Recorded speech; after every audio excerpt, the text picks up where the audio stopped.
పగటి వేళ 2 వర్తమానాలు మనం విన్నాం. రాత్రి వేళ ఒకే ఒక వర్తమానం ఉంటుంది. ఈ వర్తమానాన్ని నరసరావుపేట ప్రాంతంలో పరిచర్య చేస్తున్న స్టీవెన్ అన్న మనకి ఇప్పుడు వర్తమానం అందిస్తారు. రేపు పగలు ఉదయ అస్తమయ ప్రార్థనలు ఉంటాయి.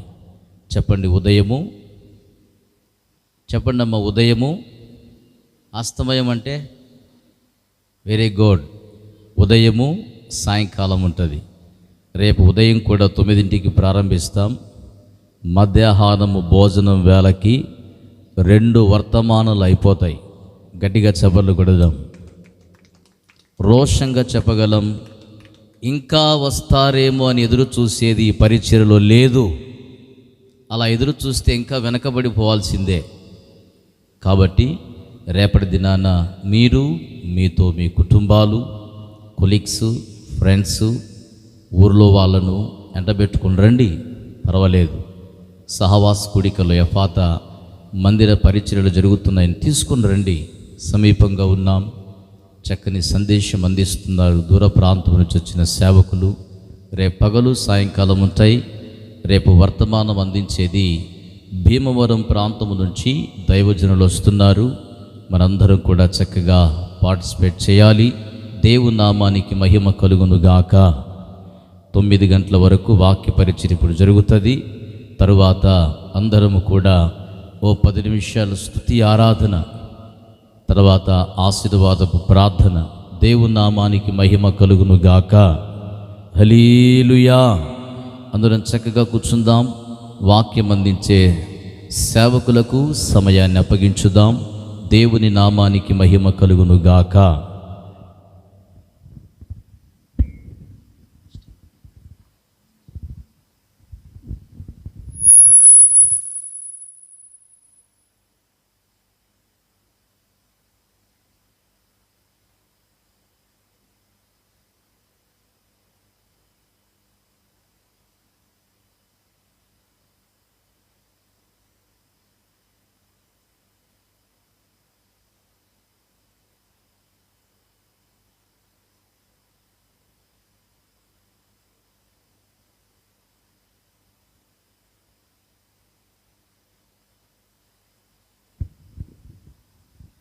Praise the Lord. హల్లెలూయా. మరొకసారి ఈ సహవాస కూడానికి కూడా వచ్చిన మీకు అందరికీ వందనాలు, దేవునికి స్తోత్రాలు. ప్రభు మిమ్మల్ని అందరినీ దీవించి ఆశీర్వదించి వాక్య శక్తితో ప్రభు ప్రతి ఒక్కరిని బలపరిచి దైవ సంబంధమైన దీవెనల చేత ప్రభు నింపునుగాక. ఆమేన్. మరి కొద్ది మాటలు మనం విందాం. నేను మళ్ళీ మీకు కొత్తగా చెప్పవసరం లేదు. మీరందరూ శ్రద్ధ కలిగి వినండి. వినటం వలన విశ్వాసం కలుగుతుంది. విశ్వాసము ద్వారా అనేకమైన ఆశీర్వాదాలు మనం కళ్ళారా చూస్తాం. ఆత్మీయ సంబంధంగా కూడా దేవుళ్ళు పొందుకుందాం. యెషయా గ్రంథం 66వ అధ్యాయం 14వ వాక్యాన్ని ఒకరు చదువుతారు, మనం శ్రద్ధగా ఉందాం. యెషయా గ్రంథం బైబిల్ ఉన్నవాళ్ళు, చదువున్న వాళ్ళు తీయండి బైబిల్. చదువు లేని వాళ్ళని యాంక చూడండి, శ్రద్ధగా వినండి. కొంచెం ఫ్రీగా కూర్చోండి. గాలాడుతూ ఉంటుంది, ఎంత ప్లేసే కదా, కొంచెం ఫ్రీగా కూర్చోండి. దోమలు కొట్టకుండా ఉంటాయి. ఫ్రీగా కూర్చోండి. కింద కూర్చోలేకపోతే వెనకాల చైర్స్ ఉన్నాయి, మీరు ఇబ్బంది పడద్దు. చైర్లో కూర్చోండి ప్రశాంతంగా. మీరు వెనకాల కుర్చీలో కూర్చోండి. ఓకే. యెషయా గ్రంథం 66వ అధ్యాయము 14వ వాక్యాన్ని ఒకరు గట్టిగా చదువుతారు, శ్రద్ధగా విందాం. మీరు చూడగా మీ హృదయము ఉల్లసించును. చాలు. గట్టిగా అందరూ చప్పట్లు కొట్టండి, గట్టిగా కొట్టండి. ఆమేన్. హల్లెలూయా. Praise the Lord. అందరూ గట్టిగా చప్పట్లు కొట్టమోకండి. ఎందుకు కొడతారు మీరు? దేవుని స్తోత్రం కలుగును గాక. ఓకే, మీరు అలర్ట్గా ఉన్నారు లేదా అందుకని చెప్తున్నాను. అప్పుడప్పుడు మరి మీరు సిద్ధంగా ఉండాలి. ఆమేన్. ఓకే, ఆకలేస్తుంది, మాకు త్వరగా ముగించండి, వాక్యం మాకు అవసరం లేదు అన్న వాళ్ళు 2 చేతుల పైకి చెప్దామా? హల్లెలూయా. త్వరగానే ముగిస్తాం. Praise the lord. ఇక్కడ రాయబడిన మాట ఏంటంటే, మీరు చూడగా మీ హృదయము ఉల్లసించును అని రాయబడి ఉంది. మీరు చూడగా మీ హృదయము ఉల్లసించును. అక్కడ చరిత్ర ఏమి రాయబడినప్పటికీ, ఏమి రాసి ఉంచినా, అక్కడ ఒకవేళ వేరే చరిత్ర గురించి రాసి ఉంచినా, ఈ వాక్యాన్ని ఆధారం చేసుకుని కొన్ని మాటలు మీకు అందరికీ చెప్పాలని నేను ఇష్టపడుచున్నాను. మనము అనేకమైన కార్యక్రమాలు లోకంలో చూస్తూ ఉంటాం. ఆత్మీయ సంబంధంగా చూస్తాం, శరీర సంబంధంగా చూస్తాం. ఏది ఏమైనా దేవుడు చెప్తున్న మాట ఏంటంటే, మీరు చూడగా మీ హృదయము ఉల్లసించును అని వాక్యం చెప్తుంది. కొన్ని సందర్భాల్లో కొన్ని దృశ్యాలు మనం చూసినప్పుడు విశ్వాసంలో మనం సలగారిపోతాం. కొన్ని దృశ్యాలు మనం చూసినప్పుడు విశ్వాసంలో బలపడగలుగుతాం. లేక కొందరు వ్యక్తులను చూసినప్పుడు మనం ఆ వ్యక్తిలా ఉంటే మనం బాగుంటుంది అనిపిస్తుంది. ఒక ప్రాంతానికి వెళ్ళినప్పుడు, ఒక ప్రాంతాన్ని చూసినప్పుడు అబ్బాయి ప్రాంతం భలే ఉందే అనిపిస్తుంది. ఎవరైనా ఒక ఇల్లు కట్టుకున్నప్పుడు, ఆ ఇంట్లోకి వెళ్ళినప్పుడు అబ్బాయి ఇల్లు బాగా పెట్టారే, బాగా కట్టారే, ఇది బెడ్రూము, ఇది 3 బెడ్రూము, 2 బెడ్రూము, హాల్ బాగుంది, కిచెన్ రూమ్ బాగుంది అని చూస్తాం. ఇలా కొన్ని ప్రాంతాలకి, కొన్ని దేశాలకి, కొన్ని ప్రాంతాలకి కొందరు వ్యక్తులను చూసినప్పుడు ఒక రకంగా సంతోషంగా ఫీల్ అవుతాము. ఒక రకంగా కొన్ని సందర్భాల్లో చూసినప్పుడు అనవసరంగా నేను చూసేనే, అనవసరంగా ఆ వ్యక్తిని చూసేనే, అనవసరంగా ఆ ప్రాంతానికి వెళ్ళేనే, అనవసరంగా ఆ దృశ్యాన్ని చూడకొని ఉంటే బాగుండేదేమో, పొద్దున్నే లేచి వాళ్ళ ముఖాన్ని చూశాను, పొద్దున్న లేచి వాడి ముఖం చూశాను, పొద్దున్న లేచి దాని ముఖం చూశాను, అందుకే నాకు దెబ్బలు తగిలి, అందుకే ముఖం ఇతికింది అనుకుంటాం. ఈ రాత్రి నేను చెప్పబోతున్న వాక్యం ఏంటంటే, దేవుని పిల్లలైన వారు, క్రైస్తవులైన వారు ఏం చూడాలి? ఈ రాత్రి మన సబ్జెక్ట్ ఏంటంటే చూడాలి. ఏం చెప్పండి? నోరుతో పలకండి, నోరుతో పలకండి అమ్మా. ఏం చూడాలా? ఏం చూడాలి తర్వాత చెప్తాలే. టైటిల్ ఏంటి? చూడాలి. అందరూ చెప్పట్లేదు, చెప్పరా? ఏం చూడాలంట? మీరైనా చెప్పండి రే, బడి ధైర్యారా చెప్పండి. ఏం చూడాలా? చూడాలి. Praise the Lord. చూడాలి అన్న టాపిక్ మీద నేను మీకు విషయాలు చెప్తున్నాను. మీకు గుర్తుంటుందని నేను మీకు ఈ టైటిల్ చెప్తున్నాను. Praise the Lord. మనం ఏం చూడాలి? ఒక దైవ సేవకుడిగా నేనైతే ఏం చూడాలి? ఒక విశ్వాసుగా నువ్వేం చూడాలి? ఒక కన్న తల్లిగా నువ్వేం చూడాలి? కన్న తండ్రిగా నువ్వేం చూడాలి? గ్రామంలో పెద్దగా నువ్వేం చూడాలి? సంఘ పెద్దగా నువ్వేం చూడాలి? ఒక బాధ్యత కలిగిన వ్యక్తిగా నువ్వు ఏమి చూడాలి?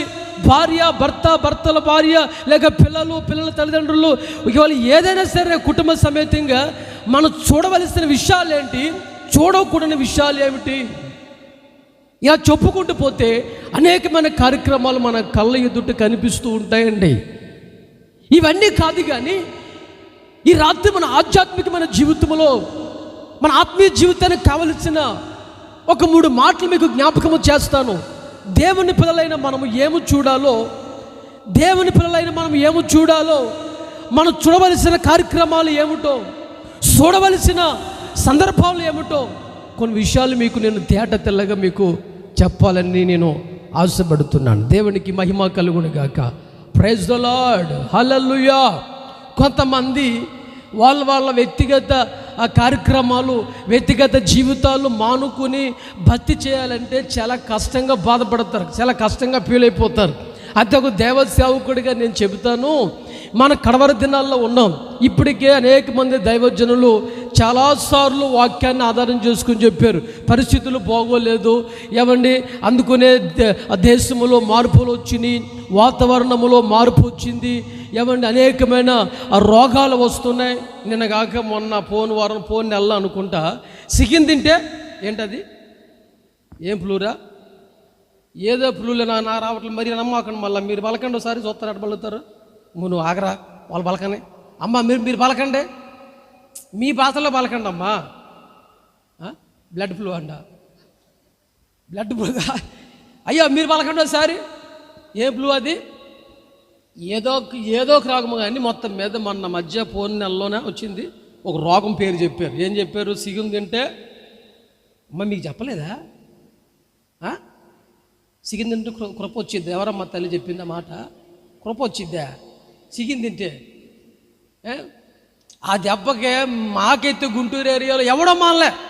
చికెన్ రేటు తగ్గలేదు, ఎవడో మానలేదు. కానీ గొప్పలు ఇక ఆ రోగం వచ్చిందని చెప్పగానే మరీ ఎక్కువ కొనుక్కుని తింటున్నారు. ఏంద్రంటే ఏముందిరా పాస్టర్ గారు, ఏ రోగమైనా దాఖలు వేసి నాలుగు ఇజులు వేసినాం అనుకో ఆ రోగం ఏమవుతుందంట? 4 ఇజులు వేస్తే ఏ రోగమైనా ఇజులు దెబ్బకే ఇక మాడి మసిపోద్ది పాస్టర్ గారు, నువ్వు ఇంకా భయపడుతున్నావు ఏంది అంటున్నాను అన్నారు. అంటే మన వాళ్ళు ఇక తిండి విషయంలో పొరపాటున రోగం వచ్చింది, అది వచ్చింది, ఇది వచ్చిందని ఏం చెప్పినా అబ్బంగా ఆగే పని లేదు. ఇన్ని విషయాలు చెప్పినా, ఇన్ని కార్యక్రమాలు మన చుట్టూ జరుగుతున్నా భయభక్తులు లేకుండా వచ్చినట్టు సంతోషంగా హ్యాపీగా జీవితాన్ని గడిపేస్తున్నారు. కానీ అసలు జీవితం రేపొద్దని ఉంది. ఎప్పుడంటే ఈ విశ్వాస జీవితాన్ని ముగించుకుని, ఈ ప్రార్థన జీవితాన్ని ముగించుకుని, ఈ పరిశుద్ధమైన జీవితాన్ని ముగించుకుని, ఈ లోకములో ఇక మనం పెట్టి బేడ మూటలో ఇక బట్టల గిట్లన్నీ మూట కట్టుకుని ఇక రేపు పొద్దున ప్రభు రాజ్యానికి వెళ్ళిపోతామే, అక్కడ ఉంటుంది అసలు తీర్పు. అందుకని భూలోకంలో ఉన్నప్పుడు జాగ్రత్తగా బతకండి అని సేవకులు అనేక మంది చెబుతున్నా కొంతమందికి పొరపాటున మాకు కాదండో చెప్పేదో మా అత్తగారికి. ఎవరికంటే చెప్పేది? మాకు కాదండి ఈ మాటలో మా అత్తగారు చెప్పండి. అమ్మ నీకే చెప్పేది, నాకు బట్ట పెట్టండి పాస్టర్ గారు, ఇట్లాంటి భక్తి మాటలు నీతి మాటలు నా చెప్పమాక అన్న వాళ్ళు కూడా లేకపోలేదు ఈ లోకంలో. అందుకని వాక్యం చెప్తుంది, ఇప్పుడు దేవుని పిల్లలైన మనము ఇన్ని విషయాలు మన చుట్టూ జరుగుతున్నప్పుడు, ఇన్ని వార్తలు మన చెవిలో పడుతున్నప్పుడు మన క్రైస్తవ జీవితంలో ఏమి చూసి నేర్చుకోవాలి? అర్థమైన వాళ్ళు గట్టిగా స్తోత్రం చెప్పండి. మీకు అర్థమైంది, స్టేజ్ మీద ఉన్న వాళ్ళకి అర్థం కాలే. అమ్మ మీకు చెప్పండి. అమ్మ నేను మాట్లాడేది తెలుగా అరవా చెప్పరా? తెలుగుగా మాట్లాడుతున్నానా? మరి స్పందించండి అమ్మా. మీకు అందరికి వందనాలు తల్లులారా. ప్రైజ్ ది లార్డ్, ఆమేన్, హల్లెలూయా, ప్రైజ్ ది లార్డ్. పొద్దున మా గీతక్క గారు నన్ను అడిగి, అక్క వాక్యాలు అడ చెప్తున్నాను అక్క, వాక్యాలు బాగున్నాయంటే ఈ మధ్య నువ్వు వాక్యాలు మాకు సంఘం సరిగా చెప్పట్లేదు నువ్వు అని చెప్పింది. నాకు గుండె నీరైపోయింది. ప్రభా ఏంది ప్రభా, అంత దూరం నుంచి వచ్చి నేను ప్రార్థనాపూర్వకంగా వచ్చి ఇక్కడ ఏందని ప్రభా అని నేను పశ్చాత్తాపడ్డా. ఎందుకంటే మీరు స్పందిస్తే నేను స్పందిస్తాను. మీకు ఏదో 4 మాటలు చెప్పాలని మేము దూరం నుంచి వచ్చాం. దేవుని స్తోత్రం కలుగును గాక, ఆమేన్, హల్లెలూయా. ఏదో పొద్దున షిఫ్ట్, సెకండ్ షిఫ్ట్ మైక్ ఇస్తారు, నా మాటలు చెప్పేద్దాం దిగేద్దామని కాదు. కానీ ఏమండి, ఖచ్చితంగా ఏది ఏమైనా సరే మీరందరూ బలపడుదురు గాక. ఓకే రైట్, మనం మన పాయింట్లోకి వచ్చేద్దాం. మనం ఏం చూడాలి? త్వరగా చెప్పేస్తాను. మనం ఫస్ట్ పాయింట్కి వెళ్ళిపోతాం. చూడండి, మనం ఏం చూడాలి? దేవుని పిల్లలు మనగా, మా దేవుని బిడ్డలుగా మనం ఏం చూడాలి? చదవండి, ఇబ్రీ పత్రిక 11వ అధ్యాయము 9-10 వాక్యాలు. దేవుని పిల్లలైన మనము, క్రైస్తవులైన మనము ఏమి చూడాలో ఇక రాయబడి ఉంది. మనం చూడవలసిన విషయాలు ఎందుకు రాయబడి ఉంది? ఇబ్రీ పత్రిక 11వ అధ్యాయము 9-10 వాక్యాలు. విశ్వాసమును బట్టి అతడును అతనితో ఆ వాగ్దానమునకు సమాన వారసులైన ఇస్సాకు యాకోబు అనువారును గుడారములలో నివసించుచు అన్యుల దేశములో ఉన్నట్టుగా వాగ్దత్త దేశములో పరవాసులైరి. ఏలయనగా దేవుడు దేనికి శిల్పియు నిర్మాణకుడునై ఉన్నాడో పునాదులు గల ఆ పట్టణము కొరకు. అది కాదు, ఇక్కడి నుంచి భాగమేనండి. పునాదులు కలిగిన ఆ పట్టణము కొరకు అబ్రాహాము ఎదురు చూచుచూ ఉండెను. మళ్ళా చెప్తున్నాను చూడండి, అబ్రాహాము ఎదురు చూచుచూ ఉండెను. పదం వచ్చిందా రాదా చెప్పండి. అమ్మ వచ్చిందా? చూచుచూ ఉండెను అన్న పదం వచ్చిందా? చెప్పరా తెల్ల, చెప్పండి అమ్మ, వచ్చిందా లేదా? Praise the Lord. మీరు చెప్పేదాకా చంపుతాను నేను. చెప్పండి, వచ్చిందా లేదా? అది దేవుని స్తోత్రం కలుగును గాక.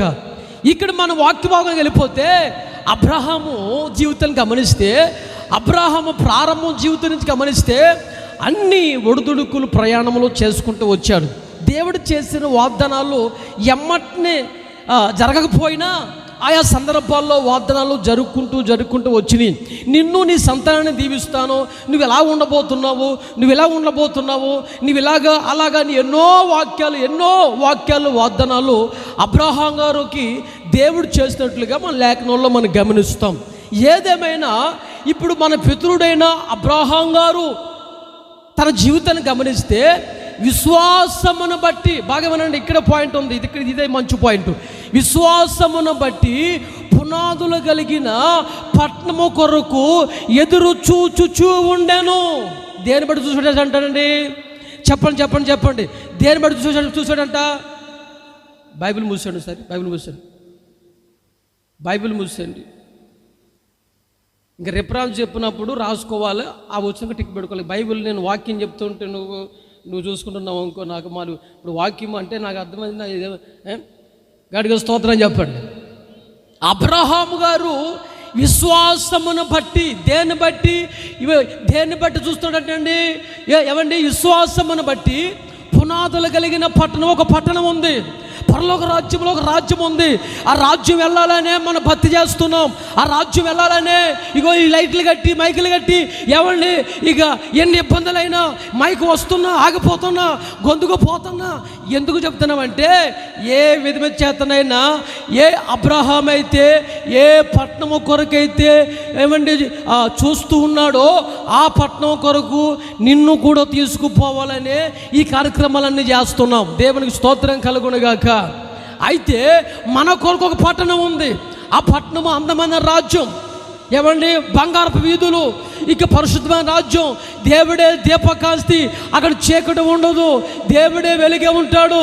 అక్కడ కులం ఉండదు, మతం ఉండదు, వర్గం ఉండదు, అందరికీ క్రీస్తే మూలరాయి ఉన్నాడు. ఆ మహాపట్నము కొరకు అబ్రహాము గారు ఎదురు చూచుచూ ఉన్నాడు. అయ్యా దైవజనుడా అబ్రహాం గారు, మీరు దేని బట్టి చూస్తున్నామంటే, అయ్యా నేనైతే విశ్వాసమును బట్టి చూస్తున్నాను. దేన్ని చూస్తున్నాను? ఏమండి కళ్ళని అంటున్నాడు. కళ్ళు మూసుకుని ఇక నేను ఇలా ఉండబోతున్నాను, నేను అట్లా వెళ్ళిపోతున్నాను, నేను ఇంకో ప్రభు రాజ్యానికి వెళ్ళిపోతాను, అక్కడ ప్రభు ఇక్కడ సింహాసనం వేసి కూర్చున్నాడు, ఇగో చుట్టూ ఇంతమంది పెద్దలు ఉన్నారు అన్ని కళ్ళు ఊహించేసుకుని పర్ల రాజ్యం జ్ఞానంలో ఉన్నాడు. ఆ పట్టణంలో అబ్బాయి నేను వెళ్ళిపోతే ఇక ఎలా ఉంటుందబ్బా అని మనసులో ఉన్న ఆ విశ్వాసాన్ని బట్టి ఆ రాజ్యాన్ని ఆయన ట్రాలీ చేసుకుంటున్నాడు. మనోళ్ళు ఏం చేస్తారచ్చా, అక్కడ 1,00,000 రూపాయల సీట్ వేసిన మంగమ్మ దగ్గర ఈ నెల 5,000 కట్టాలా, ఇక్కడ ఆమెకి 3,000 రూపాయల సీటు 50,000 రూపాయల సీట్ వేసాను. ఈ సీటు మా ఆవిడ తెలియకుండా పాడేస్తాం. ఆ సీటు అని వాళ్ళ వడ్డీ ఎంత కట్టాలా, ఎంత కట్టాలా, ఈ నెల ఆ బ్యాంకులో ఎంత కట్టాలి, బంగారం పెట్టాం కదా ఆ బ్యాంకులో దానికి ఎంత కట్టాలని ఈ ధ్యానంలో ఉంటారు కొంతమంది. మీకు అర్థమవుతుందా? మీకు ఏ ధ్యానంలో ఉంటారు? ఇట్లాంటి ధ్యానంలో ఉంటారు అన్నమాట. మన ధ్యానం అంతా ఏంటంటే ఇక ఎవరిని ముంచేద్దామా, ఎవరన్నా పైకి లేపుదామా, ఎవరన్నా కొల్లేరు చేద్దామా, ఇట్లాంటివి ఉంటాయి. కానీ మన ధ్యానము ఇహలోక సంబంధంగా ఉంటాయి. కానీ అబ్రహాం గారు అయితే విశ్వాసమును బట్టి పునాదులు కలిగిన పట్టణము కొరకు ఎదురు చూచుచూ ఉన్నాడు. ఇప్పుడే బాగా వినండి, పాయింట్లోకి వస్తున్నాను. అబ్రహాం గారు అయితే విశ్వాసాన్ని బట్టి పునాదులు కలిగిన పట్టణం చూశాడు. మనమైతే ఏం చేయాలి? బాగా వినండి. మనమైతే ఏం చేయాలి? నీవు నేను మనందరం కలిపి ఏం చేయాలో తెలుసండి? మన పితరులను నడిచిన మార్గం ఉందే, మన పితరులు ఏ విశ్వాసాన్ని అయితే నమ్మారో, మన పితరులు ఏ విశ్వాసాన్ని అయితే విశ్వాసంతో రాజ్యాన్ని జయించారో, మన పితరులు వాళ్ళు ఏ విశ్వాసముతో యుద్ధాలు చేశారో, మన పితరులు ఏ విశ్వాసముతో దేవుణ్ణి చూశారో, మన పితరులు ఏ విశ్వాసంతో దేవుని పేరట అద్భుతాలు చేశారో, మనమైతే వారు కలిగి ఉన్న విశ్వాసాన్ని చూడాలి. గట్టిగా చప్పట్లు కొట్టండి, గట్టిగా హల్లెలూయా, హల్లెలూయా. నోర్దే చెప్పండి తెల్లారమ్మా, గట్టి చెప్పండి హల్లెలూయా. మనమైతే ఏం చేయాలంటే మన పితరులు వెళ్ళిన విశ్వాసం ఉందే, మన పితరులు పాటించిన విశ్వాసం ఉందే, మన పితరులు పొందుకున్న విశ్వాసం ఉందే, వారు ఏ విశ్వాసముతో తన జీవనాన్ని కొనసాగించారో, వాళ్ళు ఏ విశ్వాసంతో భక్తిని చేశారో, ఏ విశ్వాసముతో యుద్ధాలు చేశారో, ఏ విశ్వాసంతో బ్రతికారో, ఏ విశ్వాసంతో జీవించారో, ఆ విశ్వాసాన్ని మన కళ్ళతో ఆ విశ్వాసాన్ని చూడాలి. ప్రైజ్ ద లార్డ్, హల్లెలూయా. ఆ విశ్వాసం చూసామనుకోండి, నీవు కానీ నీవైనా నేనైనా మన అందరము కలిపి మన పితరులు నడిచిన మార్గాన్ని చూసి, మన పితరులు పొందుకున్న విశ్వాసాన్ని చూసి, ఏ విశ్వాసంతో బతికారో అదే విశ్వాసాన్ని మనము కూడా చూసామనుకోండి, మనము వాళ్ళకంటే గొప్పవారుగా మార్చబడతాము. గడిగా చప్పట్లు కొట్టు. చూసి నమ్మిన వారి కంటే చూడకుండా ఉండి నమ్మిన వారు ధన్యులు. ఇప్పుడు నీవు నేను మనందరం కలిపి మన పితరులు ఏమండి, వాళ్ళు మన పితరులు కలిగి ఉన్న విశ్వాసాన్ని చూడాలి. అపోస్తులకున్న విశ్వాసాన్ని చూడాలి. అపోస్తులైన పౌలు గారికి ఉన్న విశ్వాసాన్ని చూడాలి. క్రీస్తు అనగా యేసు ప్రభువుకున్న విశ్వాసాన్ని చూడాలి. మన పితరులకు అబ్రహాము, యాకోబు, ఇస్సాకులకున్న విశ్వాసాన్ని చూడాలి. యోబుకున్న విశ్వాసాన్ని చూడాలి. ఇస్సాకున్న విశ్వాసం చూడాలి. ఇలా చెప్పుకుంటూ పోతే బైబిల్ గ్రంథంలో అనేక మంది భక్తులు ఉన్నారు. వారు ఏమి విశ్వాసం కలిగి ఉన్నారో ఆ విశ్వాసాన్ని మనము చూచుదుముగాక. అర్థం వాళ్ళు గట్టిగా స్తోత్రం చెప్పండి. అర్థం కావాలి గట్టిగా స్తోత్రం చెప్పండి. మీకు ఎందుకు అర్థం కాదు? ప్రైజ్ ద లార్డ్, దేవుని స్తోత్రం కలుగును గాక. అర్థమవుతుందండి. ఒక అమ్మాయి ఉందంట, బాప్టిజం తీసుకుంటాను అన్నయ్య అంది. తీసుకోమ్మా, మంచిదే. నువ్వు అసలు ఈ వయసులో బాప్టిజం తీసుకుంటే ఇక నువ్వు దేవుని కోసం ఇక నువ్వు తీసుకోమ్మా అని చెప్పాను నేను. ఒక నెల తర్వాత ఆ అమ్మాయి ఫోన్ చేస్తుంటే అత్తట్లా. తర్వాత ఇంకా 2వ నెలలో ఇంకా మందిరానికి వచ్చింది. అమ్మ బాప్టిజం తీసుకుంటానన్నావు, అదన్నావు, ఇదన్నావు, ఫోన్ చేస్తుంటే ఎత్తట్లేదు, అసలు ఎడ తిరుగుతున్నావు, ఏంది అసలు బాప్టిజం అన్నావు, అసలు ఏంది కథ అంటే, అన్నయ్య నీకు ఏం చెప్పమంటావు అన్నయ్య, అది చెప్పు అని చెప్పా. బాప్టిజం తీసుకుని చెప్పానా? అది చెప్పావు. అయితే ఇక మా మందిరానికి వస్తుంది కదా, ఒక ఆంటీ ఉంది మా మందిరానికి, మన చర్చికి వస్తుంది కదా ముదురు ఆంటీ ఉంది. ఆమె పక్కన కూర్చున్న రోజున బాప్టిజం తీసుకుంటాను అని చెప్పాను అన్నయ్య. ఆమె అన్నది, ఊరుకో, పలకలేక మాడుతున్నావు. నీ వయసు ఎంత? 16 సంవత్సరాలు, 17 సంవత్సరాలు. నా వయసు ఎంత? ఒక 50 ఉంటాయి వేసుకొని. 50 సంవత్సరాలు ఇంత ఉంటాయి. నేనే బాప్టిజం తీసుకోలే, నేను ఇంకెన్నో కార్యక్రమాల్లో కొనసాగించబడ, ఇంకా ఎన్నో ఉన్నాయి. బాప్టిజం అంటే ఏందనుకుంటున్నావు నువ్వు? అసలు బాప్టిజం అంటే అన్న మాట మాక, నువ్వు కుర్రదానివి, ఇక ఎన్ని కార్యక్రమాలు ఉన్నాయి.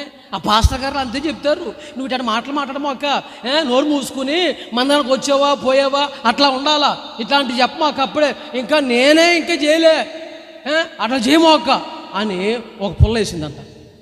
ఏ పుల్ల చెప్పరా? ఒక అగ్గి పుల్ల వేసింది. మంచి మాటలో పెద్ద పుల్ల వేసినా మంచి మాటలు ఎక్కువ, కానీ చెడ్డ మాటలు ఒక చిన్న పుల్ల వేసినా కానీ అగ్గిపుల్ల.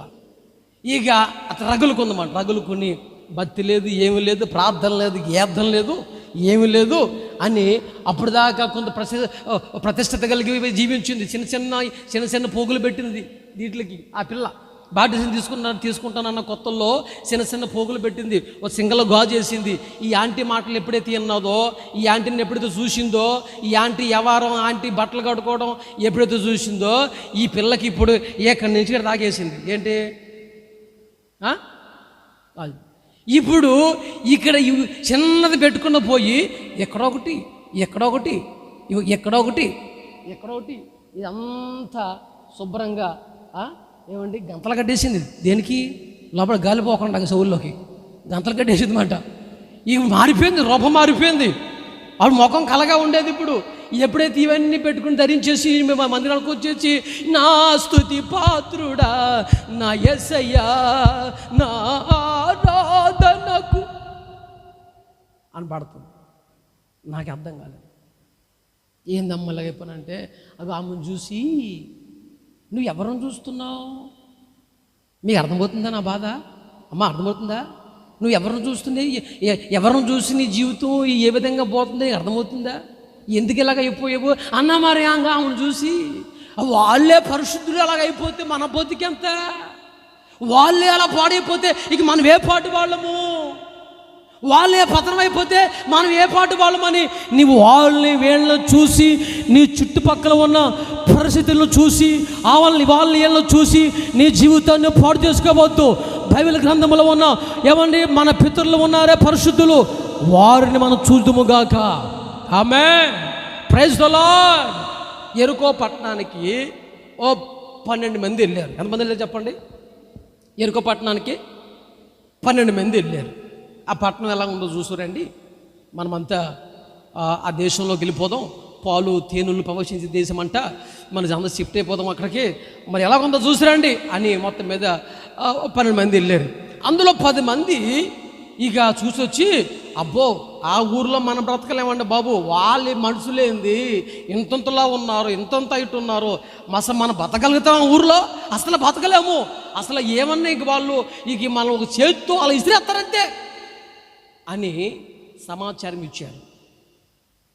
కాలేబు యెహోషువ కూడా వెళ్ళారు. వెళ్ళి వాళ్ళు కూడా వాళ్ళతో పాటు ఉండి చూశారు. ఫస్ట్ ఈ 10 మందిని అడిగారు. ఏమని అడిగారు? అయ్యా యెరికో పట్టణానికి వెళ్ళారు కదా, ఆ ప్రాంతం అంతా ఎలాగ ఉందని అడిగితే, అయ్యా ప్రాంతం మనుషులందరూ పెద్ద పెద్ద పళ్ళు, పెద్ద పెద్ద కళ్ళు, చేతులతో ఉన్నాయి, కాళ్ళతో ఉన్నాయి, ఒక కాలుతో ఇలా తన్నారంటే ఆడ పెడతాం పోయి అన్నట్లుగా చెప్పారు.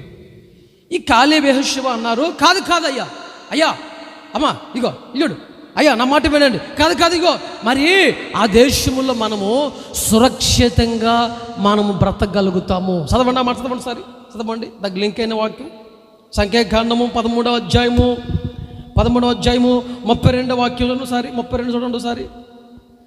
మరియు వారు తాము సంచరించి చూచిన దేశమును గూర్చి ఇశ్రాయేలీయులతో చెడ్డ సమాచారం చెప్పి, మేము సంచరించి చూచిన దేశము తన నివాసులను భక్షించు దేశము, దానిలో మాకు కనబడిన జనులందరూ ఉన్నత దేహులు, అక్కడ నెఫీలీయుల సంబంధులైన. చాలు ఇప్పుడు 14:7 వాక్యం అదే గ్రంథంలో 14:7 ఇశ్రాయేలీయుల సర్వ సమాజముతో మేము సంచరించి చూచిన దేశము, మిక్కిలి మంచి దేశము, అదిగో మిక్కిలి మంచి దేశము, యెహోవా మన యందు ఆనందించిన యెడల ఆ దేశములో మనలను చేర్చి దానిని మనకిచ్చును, అది పాలు తేనెలు ప్రవహించు దేశము. దేవునికి మహిమ కలుగునుగా. గట్టిగా చప్పట్లు కొట్టను, గట్టిగా కట్టు. దేవుని స్తోత్రం కలుగును గాక. చప్పట్లు కొడితే అప్పుడు దోమలు చచ్చిపోవాలి దెబ్బకి. దేవుని స్తోత్రం. బాగా వినండి. మొదట వెళ్ళిన 10 మంది ఏ సాక్ష్యం చెప్పారు? ఏం చెప్పారు? అది మనల్ని అందరినీ భక్షించి దేశమయ్యా, బతకలేమన్నారు. తర్వాత ఏళ్ళు ఏం చెప్పారు తెలుసా? ఆ దేశంలో మనము మంచి దేశం, బాగా బ్రతకగలుగుతాం.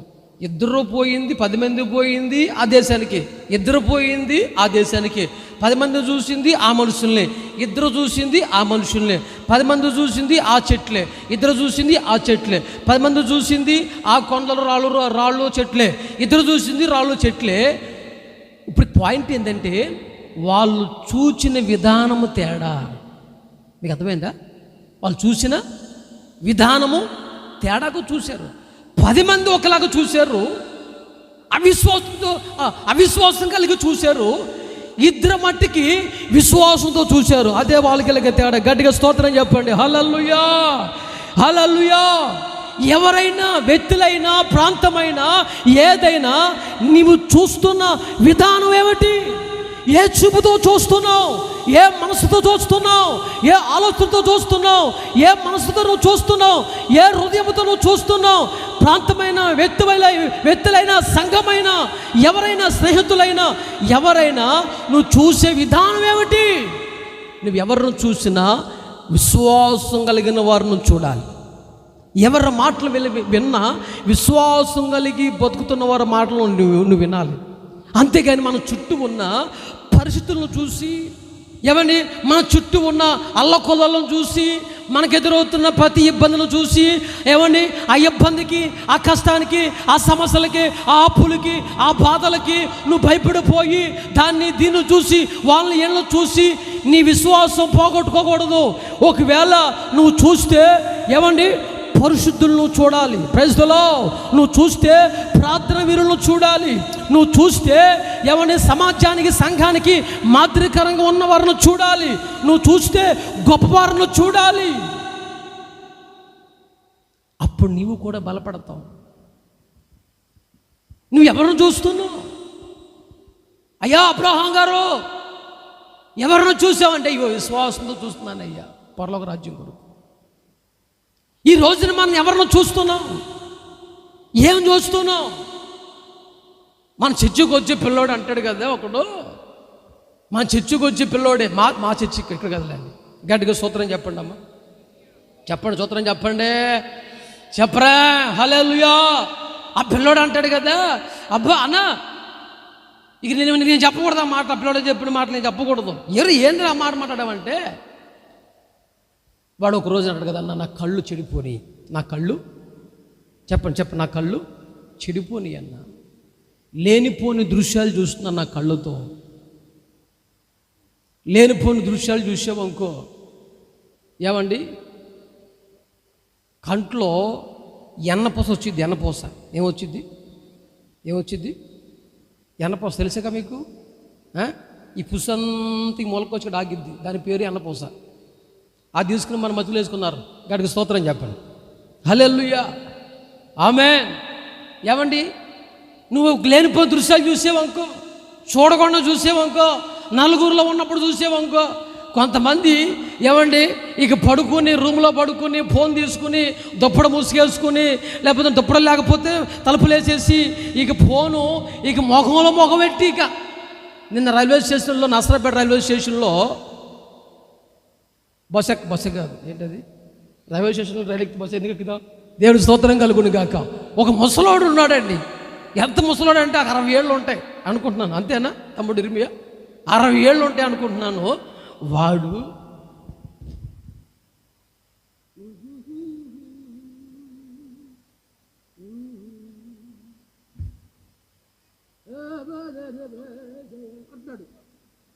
ఫోన్ దగ్గర పెట్టేశాడు ఒక ముసలాయన.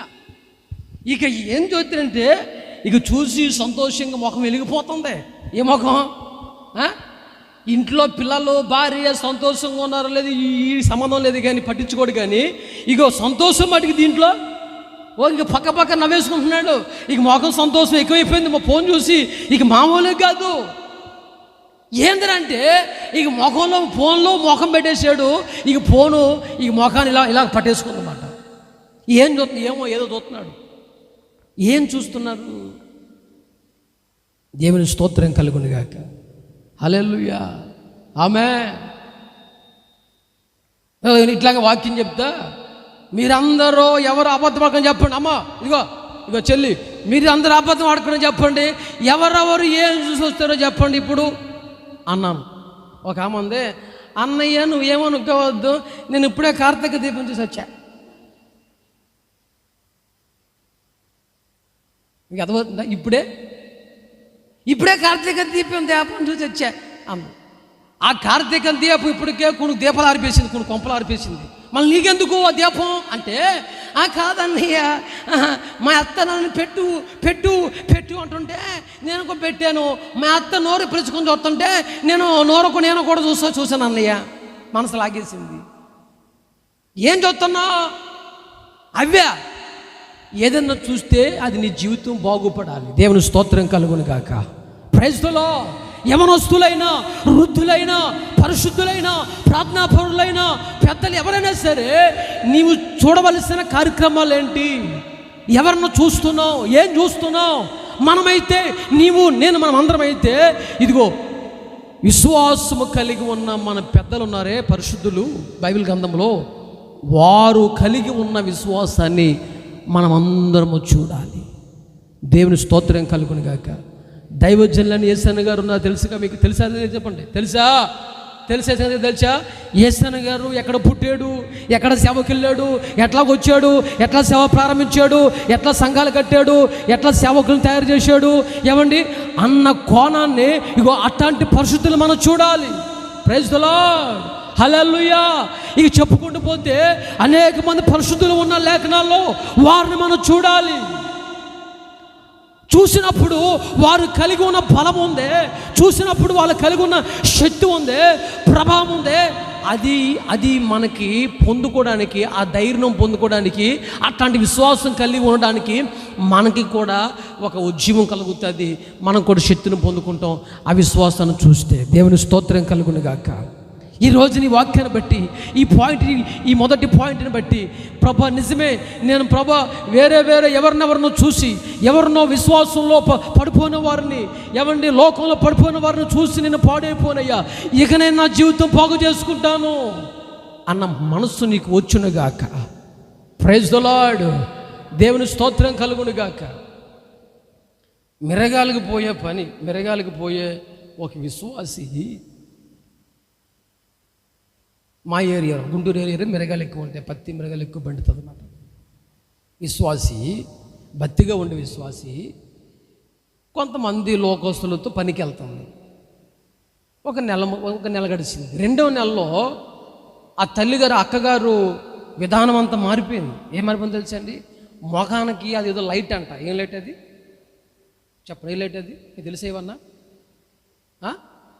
అదిగో స్కిన్ లైట్. మా తమ్ముడు చెప్పాడు చూడండి. ఏం లైట్ అయ్యాది?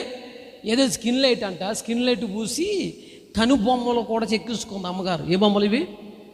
ఏ బొమ్మలు? కనుబొమ్మలు కూడా చక్కగా ఒక సుత్తి శానం తీసుకుని ఏమండి ఇలాగ చెక్కించుకుందన్నమాట. చెక్కించుకుని కనుబొమ్మలు మారిపోయింది, ముఖం కలర్ మారిపోతుంది. నేను అనుకుంటున్నాను మిరగాల పనికి పోతుందిగా, మిరగాల మంటకర అయిపోయింది ముఖం అనుకుంటున్నాను. మంట కాదు, ప్రైజ్ ది లార్డ్, మంట కాదు, మిరగాల మంట కాదు. ఆ లైట్ పెట్టింది, ఫోకస్ పెట్టింది, ఫోకస్. Praise the Lord. మన వాళ్ళు లైట్లు పెడతారు స్టేజీకి. ఏ లైట్లు అవి? చీకట్లో డీజే వాళ్ళు పెడతారే చీకట్లో లైట్లు. ఆమె అయితే మొఖానికి లైట్ పెట్టిందంట. ఇప్పుడు మారిపోయింది, కనుబొమ్మ చెక్కిచ్చేసింది. ఇప్పుడు నాకు మొఖం కనపడకుండా, ఆదివారం చర్చికి వచ్చి మొఖం కనపడకుండా, బాగా వినండి, మీకు అర్థం కావాలని చెప్పి తప్పు అనుకో, మొఖం తల్లిలారా గట్టిగా స్తోత్రం చెప్పు. అంత ముందర అలా ఉండేది మొఖం. ఎప్పుడైతే ఎన్ని చెక్కి అంత అయిపోయిందో, రోజు రోజుకి ఎవరన్నా అక్క వందాలు అక్క అంటే ఈ పక్కన అక్క అమ్మ బాగున్నావు అంటే బాగున్నాను. సంఘంలో అందరు తేడా వచ్చేసింది.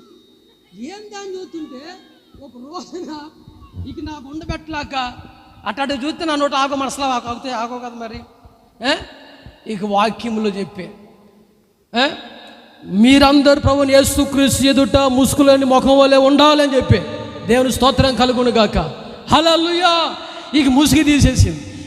తర్వాత ఇంకా నాకు వచ్చి ప్రార్థన చేసేటప్పుడు ప్రార్థన చేస్తుంటే అని అంటే మొఖం కింద దించుకుంది. ఏందక్క అంటే, అన్నయ్య నువ్వేమనుకో మాకు అన్నయ్య, నాతో పాటు ఒక అక్క మిరగాలకు వచ్చిద్ది, ఇది వాడమ్మాయి బాగుండిద్ది, ఇలా చేసుకో బాగుండిద్ది, ప్రార్థనకి వెళ్తే ఏమైంది, ప్రార్థన ఇదే ప్రార్థనే ఇదే. పడవ ఆ పడవ ఒకటే ఈ పడవ ఒకటే అని ఆ 2 పడవలు ఓ పొరలో కాయలు పెట్టి ఓ పొరలోకి పెట్టావు అనుకో, ఈ పడవ ఇలా పోయిద్ది, ఈ పడవ ఇట్లా పోయిద్ది. అప్పుడు నువ్వు ఎట్టుంటావు? ఒక్క పడవలోనే ఉండాలి. గట్టిగా స్తోత్రం చెప్పు. ఒక్క పడవలోనే ఉండాలి. ఈ పడవ బాగుందిలే అని ఇటు పెట్టావు అనుకో, ఈ పడవ బాగుందిలే పెట్టావు అనుకో, ఈ పడవ దారిది ఈ పడవ దారిది, నువ్వు మధ్యలో కూర్చుంటావు. నేను లేపివాడు ఎవడు చెప్పరా? ఇవుడు రాడు. ఒర్రో అన్నా బుర్రో అన్నా యేసుప్రభు అన్నా పొరపాటును రాడు. దేవుని స్తోత్రం కలుగును గాక. యేసయ్య పిలిచావు అనుకో, యేసుప్రభు అని పిలిచావు అనుకో అని అంటాడు. నీకు ముందరే చెప్పే ఒకే పవర్లో కాలు పెట్టమని అంటాడు ఆయన. నీకు ముందరే చెప్పే మా సేవకులు చెప్పారు నీకు ఒకే పవర్లో కాలు పెట్టమని చెప్తాడు ఆయన. Praise the lord. ఏందమ్మంటే అన్న వాళ్ళు ఏదో చూసి నిజంగా చెప్తున్నానండి, నాకు బాధేసి అమ్మ చక్కగా పరిచర్య చేసేదాన్ని కదా, మందిరానికి వచ్చేదాన్ని కదా, శనివారం ఆదివారం ఓల్ నైట్కి వచ్చేదాను కదా, ఎందుకు తల్లి ఇలాగ అయిపోయినావు? నీ గురించి సాక్ష్యం చెడ్డగా వినపడుతుంది, భర్త ఉండగా వేరే వాడితో పోతున్నావంట, ఈ పనులన్నీ కరెక్ట్ కాదుగా తల్లి, ఎందుకు నువ్వు అలా అయిపోయినావంటే ఇంక ఏడ్చి ఏడ్చి గుండెలు బాదుకుని ఏడ్చి తప్పైపోయిందన్న, పలానా ఆవుని చూసి నేను జీవితం పాడు చేసుకున్నాను, ఇకనైనా నేను దేవుని కోసం బతుకుతానన్న. గట్టిగా స్తోత్రం చెప్పండి. గట్టి చప్పట్లు కొట్టకూడదు, బాగుంటుంది. అది కాదు మరి ఉద్యోగం ఉంటుంది, గట్టి కొట్టు, గట్టి కొట్టరా. దేవుని స్తోత్రం కలుగును గాక. ఆమేన్. Praise the Lord. నేను దేవుని కోసం బతుకుతానన్నా. ఈ రాత్రి నా పాయింట్ ఏంటంటే అండి, మన పితరులు కలిగిన విశ్వాసం ఉందే, అట్లాంటి విశ్వాసం మనం చూద్దాము గాక. ఇక మన చుట్టూ ఉన్న వాళ్ళని ఏమో చూడొద్దండి. సంఘంలో ఏమండి వాళ్ళని పొరపాటు చూడొద్దు. దేవుడు చూడు, భక్తుని చూడు, పరిశుద్ధులను చూడు. అంతేగాని ఎవరు ఏమంటున్నారు, మందిరం ఇక్కడ మందిరాలు ఇక్కడ లేవా, కోసుకు పోవాలా మందిరము, ఏమో గుర్తుకు పోవాలా మందిరము, అక్కడ పోవాలా మందిరము, ఇక మందిరాలు లేవా? ఇగో మందిరం మీరు ఊరు దాటి ఇంకో చర్చికి పోయారు, మీ పెళ్ళిళ్ళు చేయం. ఏం చేయం చెప్పరా? మీ పెళ్ళిళ్ళు చేయం. ఊరు దాటి ఇంకో చర్చికి పోయారు ఇంకో అది చేయం, మీ దినానికి రావు, మీరు సావుకు రావు అన్నారు అనుకోండి. అటు రాట్లకు నువ్వు వాళ్ళని చూసి ఆగిపోయావు అనుకో, రేపు పొద్దున ప్రభు రాజ్యాన్ని కోల్పోతాం. అందుకని రాకపోరా నువ్వు అనాలి. ఏమనాలి చెప్పండి, ఏమనాలి? రాకపోరా, నా పెళ్ళి నువ్వు చేసేది అంతే, నా పెళ్ళి నువ్వు చేసేది అంతే, నా పెళ్ళి నువ్వు చేయకపోయినా పర్లేదు, నా సావుకు రాపన్నా పర్లేదు అబ్బాయి. ఇక నేను మట్టుకి దేవుని కోసం బతుకుతాను. దేవుని స్తోత్రం కలుగును గాక. ఆ మనస్సు నీకు వచ్చును గాక. ఆమేన్. ఎవరైతే నా నిమిత్తమై హింసించబడతారో, నా నిమిత్తమై బాధించబడతారో వారు ధన్యులు అని వాక్యం చెప్తుంది. అందుకని ఎవరో నిన్ను హింసించారని, బాధించారని, ఎవరో మందిరానికి పోవద్దు, ఇక్కడే మందిరం ఉంది కదని ఎవరు అన్నారని వాళ్ళ మాటలు నువ్వు నమ్మి ఏమండి మంచి సహవాసాన్ని, మంచి సంఘాన్ని, మంచి ఉపదేశాన్ని పోగొట్టుకోవద్దు. అదే నీ జీవితాన్ని కడతాది. దేవునికి మహిమ కలుగునుగాక. హల్లెలూయా. Praise the Lord. నీకు మేలుకరమైనవి ఎంతో దూరమైన నువ్వు పరిగెత్తి వెళ్ళాలి. నీకు మేలుకరమైన ఏదైనా ఉందంటే ఎక్కడికైనా వెళ్ళాలి. మేలుకరమైనది ఏదైనా ఉందంటే దానికోసం నువ్వు ప్రయాసపడాలి. ఒకవేళ ఆత్మీయ సంబంధంగా నాకు ఏదైనా మేలుకరంగా ఉందంటే అక్కడికి వెళ్ళి నువ్వు బలపడాలి తప్ప నువ్వు వాళ్ళని ఏళ్ళని పట్టించుకొని వాళ్ళ మాటలు పట్టించుకొని నీవు ఉన్న భక్తిని, విశ్వాసాన్ని, ప్రార్థనా జీవితాన్ని, పరిశుద్ధమైన జీవితాన్ని పోగొట్టుకోవద్దు. పరిస్థితులు బాగోలేదు. తిన్నాము, గడిచిపోయింది, రోజు అయిపోయింది, తెల్లారిపోతుంది. 2025 సంవత్సరం 3వ నెల అండి. మీకు అర్థమవుతుందా అమ్మా తల్లి? సీరియస్గా ఆలోచించండి. 2025 సంవత్సరం 3వ నెల జనవరి నెలలో నువ్వేం వాగ్దానం చేసే దేవుడికి? ప్రభు నాయనా, అయ్యో నాయనా నీకోసం బతుకుతా ప్రభు అన్నావు. ఫస్ట్ నెలలో అయిపోయింది, డొమ్మ కొట్టింది, బౌలర్ పెట్టింది నీ సమర్పణ. ఏమైపోయింది? ఫస్ట్ నెలలోనే పాస్టర్ గారు కొత్త వాగ్దానం చెప్పి కొత్త పాట పాడి, మీకు పాట రాకపోయినా రప్పించి పాడి సాధనం చేసి, ప్రేసలో సాధనం చేసి వచ్చేదాకా సావగొట్టి ఏమండి తలకెక్కించి ఇంత సాధనం చేసి పంపిస్తే జనవరి నెలలో కోల్పోయావు అన్నీ. మీకు అర్థమవుతుందా? జనవరిలో అన్న వాగ్దానం ఎగిరిపోయింది, జనవరి నెలలోనే సమాపన ఎగిరిపోయింది. ఇప్పుడు మీరు చెప్పండి, జనవరి నెలలో మీరు మీ వాగ్దానం చెప్పండి. ఏం చెప్పాడు పాస్టర్ గారు, అయ్య గారు?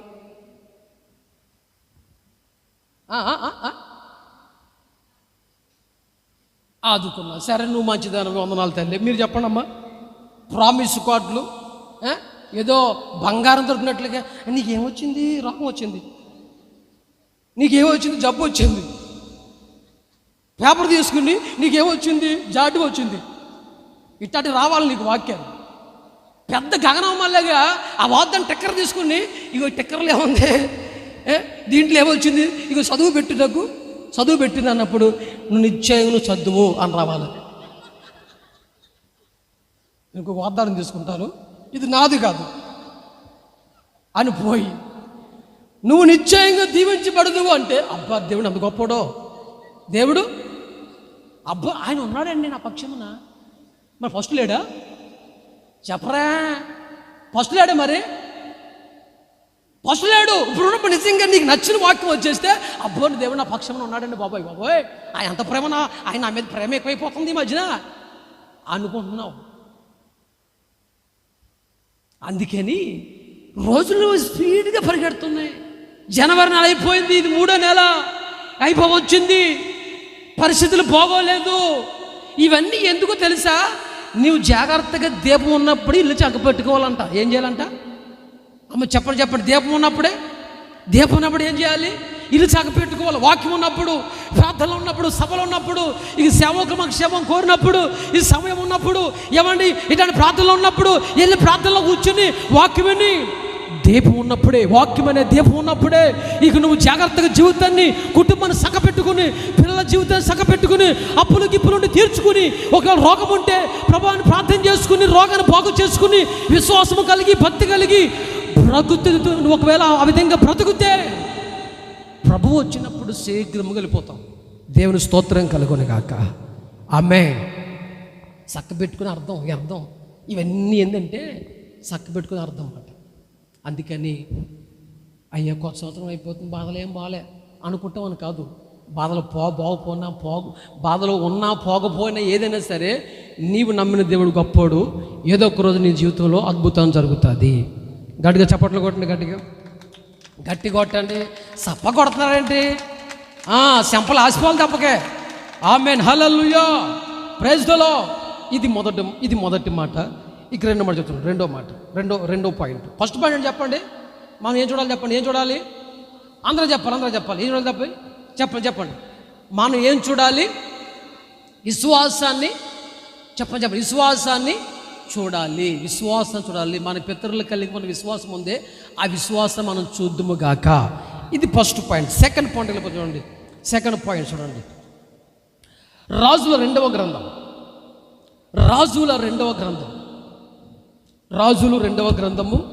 2వ అధ్యాయము 11-12 వాక్యం. వారు ఇంకా వెళ్ళుచు మాటలాడుచుండగా. రాజుల 2వ గ్రంథము 2వ అధ్యాయము 11-12 వాక్యాలు. వారు ఇంకా వెళ్ళుచు మాటలాడుచుండగా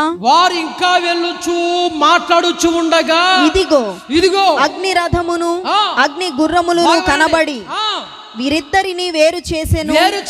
అప్పుడు ఏలియా సుడిగాలి చేత ఆకాశమునకు ఆరోహణమాయెను. ఎలీషా అది చూచి, అదిగో అమ్మా, ఇదిగో తల్లి, ఎలీషా అది చూచి నా తండ్రి ఇశ్రాయేలు వారికి రథమును రౌతులను నీవే అని కేకలు వేసెను. అంతలో ఏలియా అతనికి మరలా కనబడకపోయెను. అప్పుడు ఎలీషా తన వస్త్రమును పట్టుకొని 2 తునకలుగా చేసెను. మరియు ఏలియా దుప్పటి క్రింద పడగా అతడు దాన్ని తీసుకొని యోర్దాను ఒడ్డునకు వచ్చి నిలిచి ఒంటి మీది నుండి క్రింద పడిన ఆ దుప్పటిని పట్టుకొని నీటి మీద కొట్టి ఏలియా. దేవునికి స్తోత్రం కలుగును. చెప్పండి గట్టిగా హల్లెలూయా. చెప్పండి హల్లెలూయా. ఇక్కడ పాయింట్ ఏంటంటే బాగా వినండి, చాలా మంచి మాట ఇది. ఇక్కడ వాక్యం ఏంటంటే ఏలియా ఎలీషా అనగా గురువు శిష్యుడు, అనగా ఏలియా అన్న వ్యక్తి దైవజనుడు, ఎలీషా అన్న వ్యక్తి ఒక శిష్యుడిగా ఆయన దగ్గర చేరాడు. ఇది మీకు బాగా తెలుసు. ఒకరోజు ఏలియా అనే దైవజనుడు ఓ ప్రాంతానికి వెళ్ళిపోతూ ఎలీషా నువ్వు నాతో వస్తావా అని పిలిచినప్పుడు ఒక మారు మాట మాట్లాడుకుని నేను వస్తానయ్యా అని చెప్పి మొత్తం మీద ఇంటికి వెళ్ళిపోయి తనకున్న ఆస్తి అంతా అమ్మేసి తనకున్న ఎద్దులన్నీ అంతా ప్రేమ విందు చేసేసి కార్యక్రమాలన్నీ చేసేసి చక్కబడేసి ఇక బట్టలు మూట కట్టుకుని సందులో పెట్టుకుని ఈ ప్రభు సేవకు వచ్చేసాడు. ఎవరు వచ్చేసారు? ఎలీషా గారు దేవుని సేవకు. అంటే ఏలి గారితో పాటు వచ్చేసి ఆయన్ని అమడుస్తూ ఉన్నాడు, ఆయనతో పాటు జర్నీ చేస్తున్నాడు. కొంతకాలం అయిన తర్వాత ఒకరోజు ఏలియా అంటాడు కదా ఎలీషాతో, ఎలీషా నేను వెళ్ళిపోయే కాలము దగ్గర అయిపోయింది అయ్యా అని అంటాడు. అమ్మ బాగా వినండి. ఒరే మీరు ఎంత లేసారు అబ్బాయి? Praise the Lord. మీరు ఎంత లెగుతున్నారు, ఎంత పుట్లాడు తిరుగుతున్నారు? గట్టి సూత్రం చెప్పండి. హల్లెలూయా, ఆమేన్, ప్రైజ్ ది లార్డ్. గట్టి చెప్పట్లేదు మదే కదా. ఇక వెంటనే ఏలి అన్నాడు, నేను వెళ్ళిపోయే ఆరోహణం అయిపోయే టైం అయిపోయింది, నేను వెళ్ళిపోతున్నాను చెప్తే వెంటనే ఎలీషా అన్నాడు, ఇగో ఏ మాట అయినా మాట్లాడు కానీ ఇగో ఆ మాట మట్టికి నువ్వు అనమాకు అన్నాడు. ఏ మాట మట్టికి? నేను వెళ్ళిపోతాను, చేస్తాను ఇట్లా మాటలు మాట్లాడొద్దయ్యా అని చెప్పాడు. లేదు నేను ఆరోహణం వైపు కాబట్టి టైం అయిపోయిందంటే నిన్ను నన్ను ఏరు చేయకుండా ఉండును గాక, నేను ఒప్పుకోను, నువ్వు అమ్మాట మానాలు కొడతా పాస్టర్ గారు అన్నాడు. రానే వచ్చిందో టైం. అప్పుడు ఏలి అన్నాడు ఎలీషాతో, ఎలీషా ఒకవేళ నేను ఈ ఆరోహణం అయిపోయేటప్పుడు నువ్వు కానీ చూస్తే, బాగా వినండి, ఆరోహణం అయ్యేటప్పుడు నేను కానీ నేను వెళ్ళిపోయేటప్పుడు నేను చూస్తే, దానికంటే ముందర మాట ఏంటంటే, నీకు నేను వెళ్ళిపోయే టైం అయిపోయింది కదా, నీకేమన్నా కావాలా అని అంటే నాకేమొద్దు, నువ్వు వెళ్ళొద్దని చెప్పాడు. సరే నేను వెళ్ళిపోయేటప్పుడు కానీ నేను కానీ నీ కనపడితే, నీవు నన్ను చూస్తే అప్పుడు ఏంటి పరిస్థితి అంటే, నాకు 2 పోల అభిషేకం కావాలయ్యా అన్నాడు. 2 పోల అభిషేకం నీకు కావాలంటే నేను ఆరోహణం అయిపోయేటప్పుడు నేను నీకు కనపడితే ఆ ప్రకారం, బాగా వినండి, నీకు 2 పోల అభిషేకం, ఇదే కీలకమైన పాయింట్, మంచి మాట. నీకు 2 పోల అభిషేకం కావాలంటే నేను ఆరోహణం అయ్యేటప్పుడు నన్ను నువ్వేం చేయాలి? చూడాలి. నన్ను నువ్వేం చేయాలి? చూడాలి. దేవునికి మహిమ కలుగును గాక. ఇటు రండి పాస్టర్ గారు, ప్రైజ్ ది లార్డ్. అయ్యా బాబు నువ్వే ఇట్రా, పరిగెత్తుకుంటూ రావాలా, ఎగిరి గంతయ్యాలి ఎలుసేసినట్టు. దేవుని స్తోత్రం కలుగును గాక. ఎక్కువ మీకు అర్థం కావాలని చెప్తున్నాను. ఒకసారి గట్టిగా గట్టిగా స్తోత్రం చెప్పండి, గట్టిగా చెప్పండి, సంతోషం చెప్పండి, బాధగా చెప్పండి హల్లెలూయా. బాధ ఎందుకు బాధ ఎందుకు వస్తుందా నీకు? దేవుని స్తోత్రం కలుగును గాక. ఏలి అన్నాడు ఎలీషాతో, ఎలీషా నేను వెళ్ళిపోయేటప్పుడు కానీ నేను కనపడితే, నువ్వు నన్ను చూస్తే 2 పోల అభిషేకం నీకు దిగి వచ్చిందని చెప్పాడు. Praise the Lord. ఇది కీలకమైన పాయింట్. ఈయనెవరు చెప్పమ్మా? ఈయనెవరు? ఏలియా. ఈయనెవరు? ఇంకా జరిగింది ఎలీషా. ఈయనెవరు? ఎలీషా. ఇప్పుడు ఎలీషా గారికి 2 పోల అభిషేకం కావాలా వద్దా? చెప్పండి, కావాలా వద్దా? ప్రైజ్ ది లార్డ్, హల్లెలూయా. ఇప్పుడు 2 పోల అభిషేకం కావాలి. మీకందరికీ 2 పోల అభిషేకం కావాలా వద్దా? దేవుని స్తోత్రం కలుగును గాక. ఆమేన్, హల్లెలూయా. మీకందరికీ 2 పోల అభిషేకం కావాలంటే, మీకందరికీ ఒక ఉన్నతమైన అభిషేకం కావాలంటే, మీకందరికీ ఒక ఉన్నతమైన కృపావరములు కావాలంటే, బాగా వినండి. ఇప్పుడు ఎలీషాకు 2 పోల అభిషేకం కావాలంటే, ఎలీషాకు 1 పోల అభిషేకం ఉంది. ఇప్పుడు 2 పోల అభిషేకం కావాలంటే, ఎలీషా దైవ సేవకుడైన ఏలియాను చూస్తూ ఉన్నప్పుడే ఎలీషాలో ఉన్న 2 పోల అభిషేకము ఏలియా మీదకి దిగి వస్తుంది. గట్టిగా చప్పట్లు కొట్టి గట్టిగా ప్రైజ్ ది లార్డ్. దేవునికి స్తోత్రం కలుగును గాక. అలాంటప్పుడు నేను ప్రైజ్ లార్డ్ అన్నప్పుడు మీరు ఏం చేయాలి? హల్లెలూయా అని చెప్పాలి. Praise the Lord, praise the Lord, హల్లెలూయా. అది ప్రైజ్ ది లార్డ్. ఇప్పుడు ఈ అభిషేకం కావాలి అంటే ఈ దైవజనుడు, ఇప్పుడు ఈ ఎలీషా దైవజనుడు చూస్తూ ఉండాలి. ఈ దైవజనులు ఏముంది ఇప్పుడు? చెప్పండి ఏముంది? అభిషేకం ఉంది. ఒక వ్యక్తిని నువ్వు ఎలా చూడాలి? లేక నీ సంఘంలో దైవ సేవకుడిని ఏ దృష్టితో చూడాలి? ఏ కళ్ళతో చూడాలి? ఒక సేవకుల్లో, బాగా వినండి, ఒక సేవకుల్లో నువ్వేమో చూడాలి, ఒక సంఘంలో నువ్వేమో చూడాలి అని అంటే వాక్యం చెప్తుంది.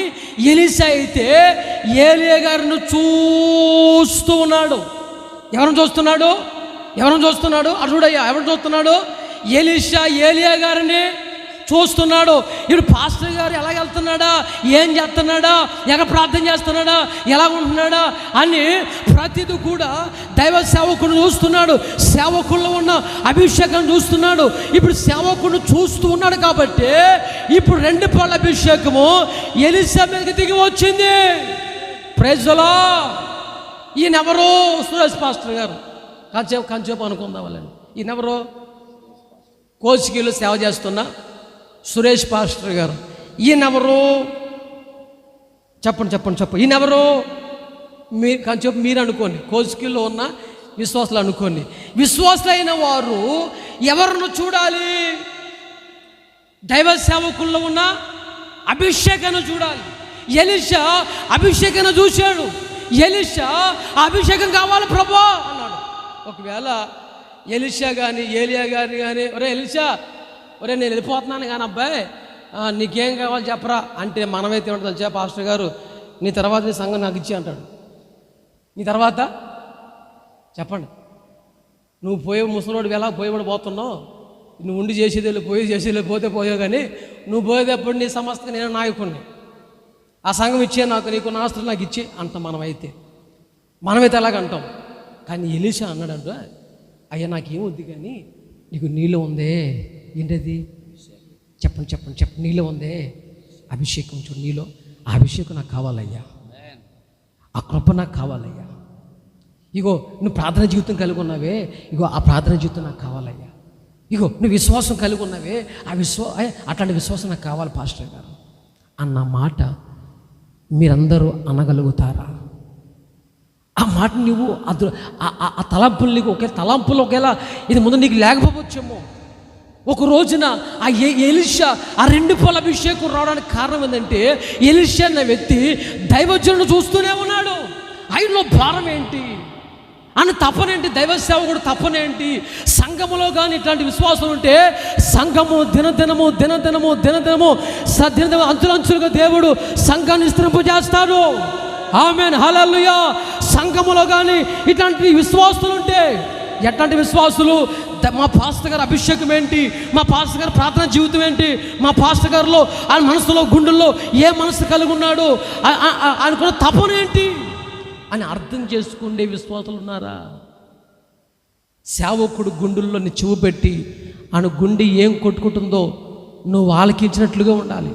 ఆయన బాధ ఏందో, ఆయన తపనేందో, సంఘాన్ని గురించి ఆయన ఏమనుకుంటున్నాడో, సభల గురించి ఆయన ఏమనుకుంటున్నాడో, ఈ నశించిపోతున్న ఆత్మల గురించి ఏమనుకుంటున్నాడో, ఈ ప్రాంతం గురించి ఏమనుకుంటున్నాడో, మా పాస్టర్ గారు మా సేవకురాలు ఎంత కష్టపడుతున్నారో, అయ్యో ప్రభా వాళ్ళ గుండెల్లో ఏంటి భారమునైనా, వాళ్ళకున్న భారం మాకు దయచే, వాళ్ళకున్న తపన మాకు దయచే, వాళ్ళ మీద అభిషేకం మాకు దయచే, వాళ్ళ కోరిక మేరకు ప్రభా, వాళ్ళకున్న ఆలోచన మాకు కూడా కావాలి ప్రభా, మాతో మాట్లాడు నాయనా నువ్వేనాడేనా అనగలిగేవా?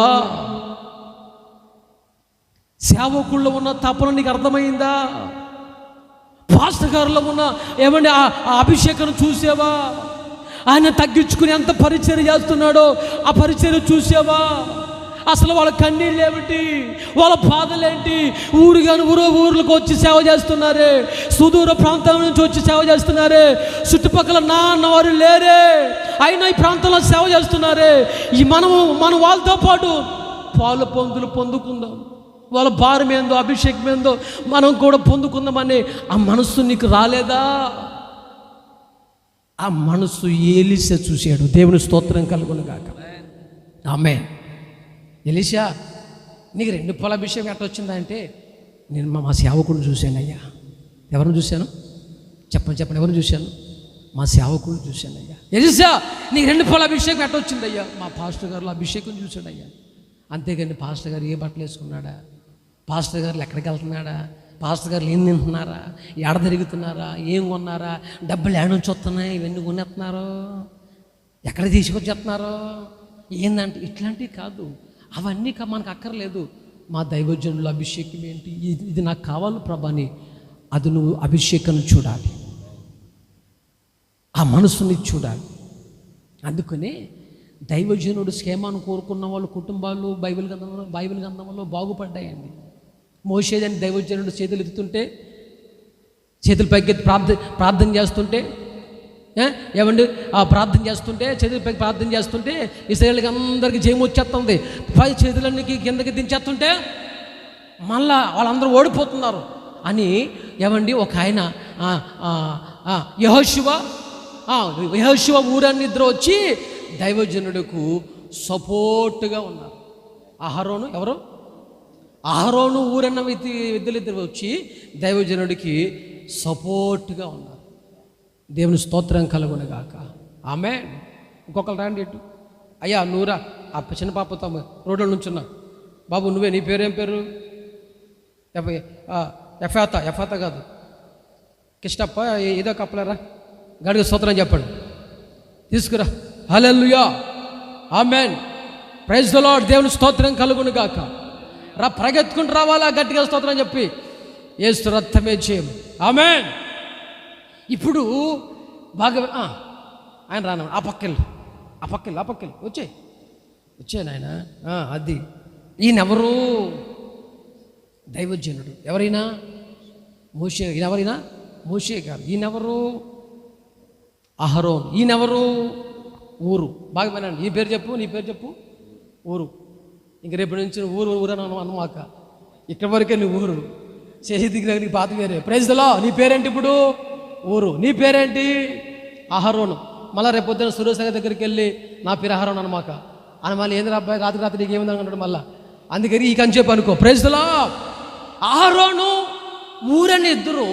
ఇప్పుడు దైవజనుడు మోషే గారు చేతుల పైకి ప్రార్థన చేస్తున్నాడు. స్తోత్ర చెప్పరా చేతి పైకి చెప్పరా, స్తోత్ర అని చెప్తుంటే అందరు గెలుస్తున్నారు. Praise the Lord. చేతులు దించేసాడు, బరువు వైపు నొప్పి వచ్చేసి అందరూ ఓడిపోతున్నారు. ఇక అలా కాదు కదని ఇప్పుడు ఈయన చేతులు పట్టుకున్నాడు. చేతులు పట్టుకో నువ్వు పట్టుకో చేతులు పట్టుకో. అది పట్టుకుని ఇప్పుడు వీళ్ళిద్దరూ వీళ్ళిద్దరు సేవకులా విశ్వాసులా? సేవకులైతే కాదు, విశ్వాసులు లెక్కలు వేసుకుందాం మనకు అని చెప్పు.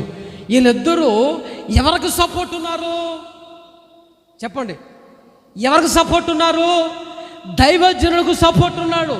దైవజనులకు క్షేమమే మా క్షేమము. దైవజనుడు బాగుంటేనే మేము బాగుంటాము. ఈ ప్రాంతంలో వాళ్ళు శక్తిని పొందుకొని బలం పొందుకొని బాగుంటేనే మేము బాగుంటాము అనే ఉద్దేశంతో వీళ్ళు ఏంటంటే ఒక దైవజనుడికి సపోర్ట్గా ఉన్నారు. ఇప్పుడు దైవ సేవకుడికి సపోర్ట్గా ఉండటము ద్వారా దేవుడు వీళ్ళని పొరపాటున మర్చిపోలేదు. వాక్యం చెప్తుంది, నువ్వు చేసిన పరిచర్య మర్చిపోవడానికి ఆయన అన్యాయస్తుడైన దేవుడు కాదు. Praise the Lord. మీరందరూ వచ్చి పరిచర్య చేస్తున్నారా లేదా చెప్పండి? నిద్ర మానుకుని, నిద్ర లేకపోయినా, ఎవరిని ఇసుకొచ్చినా, కోపం వచ్చినా, ఏమైనా సరే సహించుకుని పరిచర్య చేస్తున్నారు. మీ పరిచర్య ఫలితము బాగా వినండి, మీ పరిచర్య ఫలితము ఒక రోజున అహరోను పరిచర్య చేశాడు, ఊరు పరిచర్య చేశాడు. ఈ పరిచర్య చేసిన వీళ్ళ కుటుంబాలు ఎట్లా ఉన్నా చెప్తాను బాగా గమనించండి. ఇప్పుడు అహరోను వంశావళిలో నుంచి దేవుడు యాజకులు లేపుకున్నాడు. గట్టిగా స్తోత్రం చెప్పండి.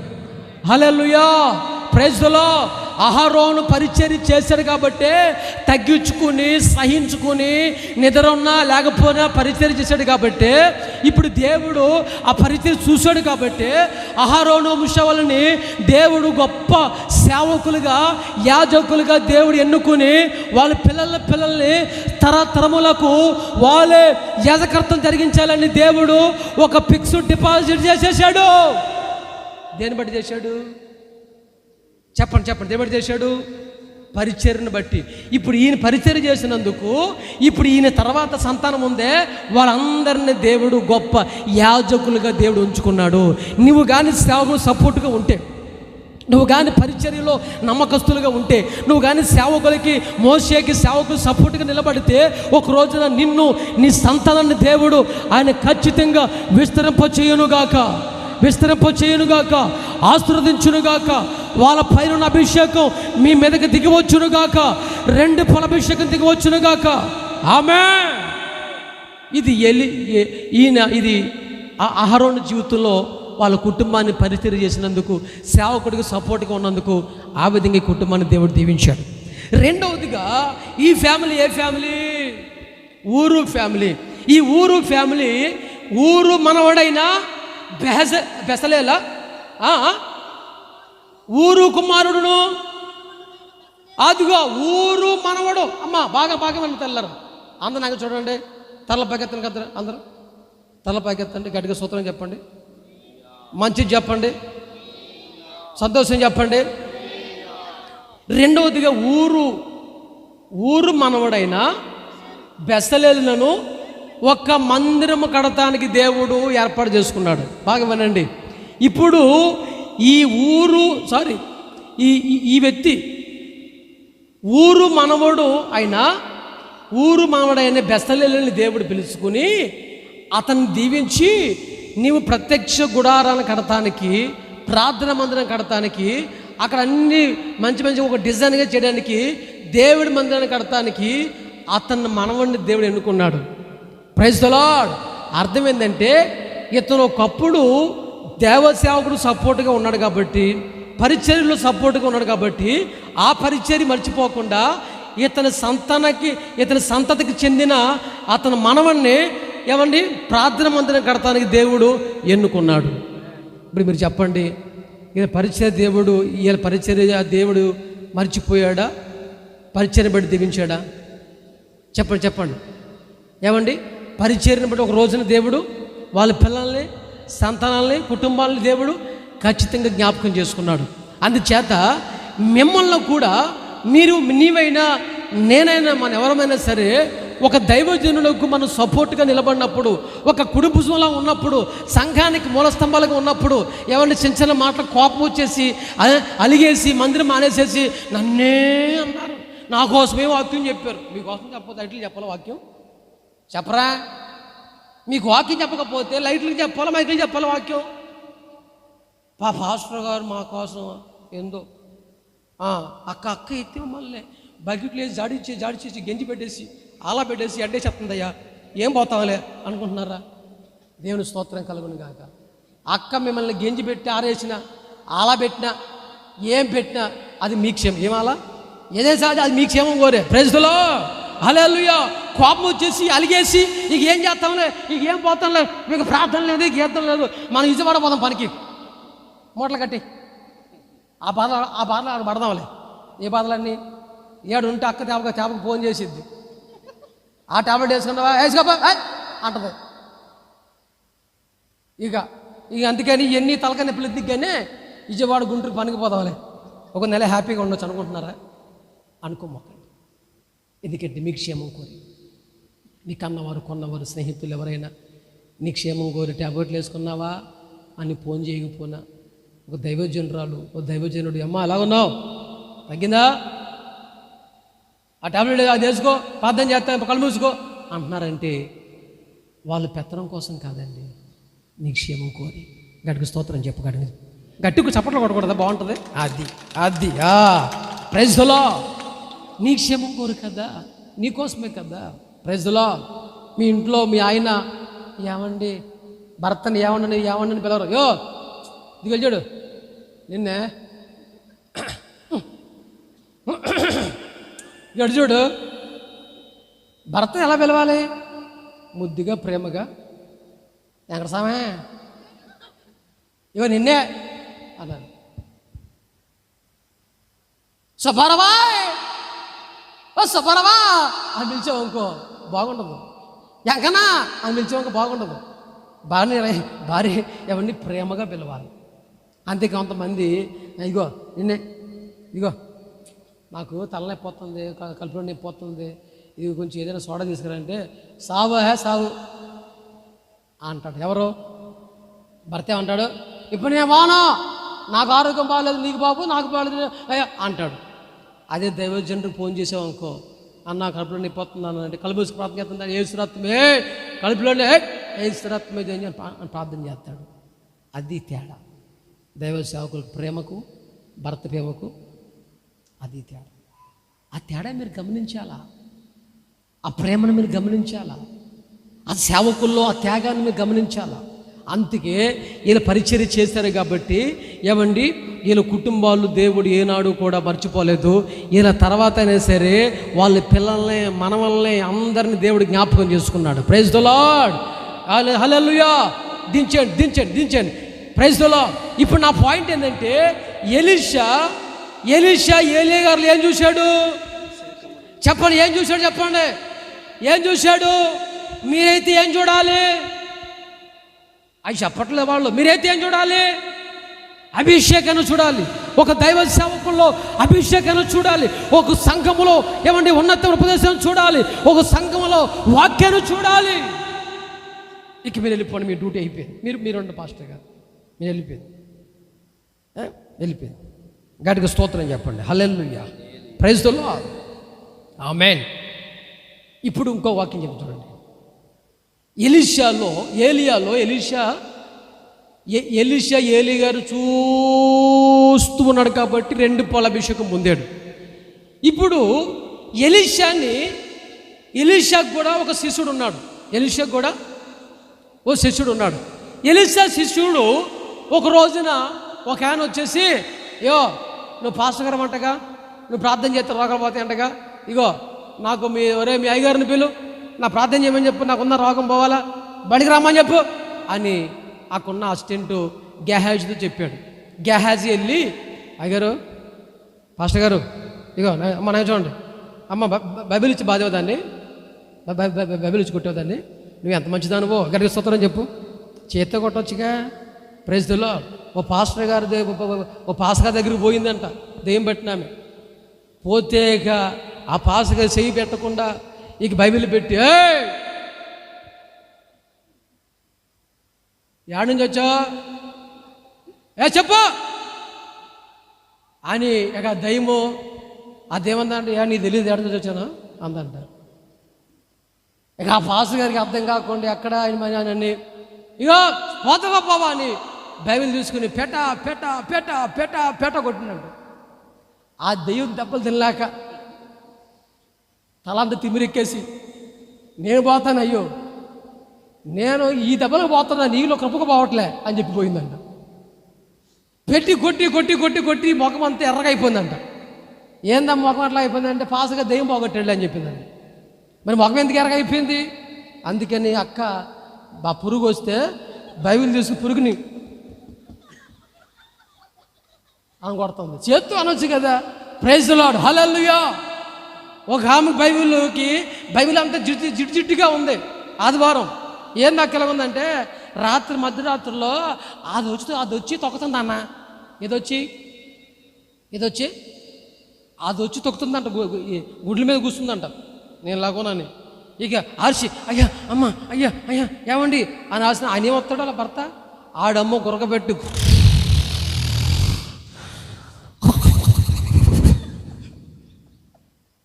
అది గురక దెబ్బ తట్టుకోలేక, ఆ చెవిలో ఆ గురక దెబ్బ తట్టుకోలేక చెవుల్లో దూది పెట్టుకొని మనోడు మధ్యలో అంటున్నాడంట. ఆ దెయ్యం వచ్చి తొక్కుతుంటే ఇంకా కేకలేస్తుంటే ఆయనకేం అర్థం కావట్లే. ఇక బైబిల్ తల కింద పెట్టుకుందంట. ఆ రాత్రి నూనె పూసుకుంది. ఆ నూనె ఆ బైబిల్ మీద అడుదొల్లి ఆ తలకున్న నూనె అంతా ఆ బైబిల్కి అయిపోయి, ఆ తలలో ఉన్న పేలని బైబిల్లో అప్పుడు దూరిపోయి లోన గుడి కట్టేసింది. బైబిల్ తెరుతుంటే బైబిల్లో ఏమన్నా ఎంటుకలు ఉన్నాయి. ఏడ పెట్టామంటే తల కింద పెట్టేలే.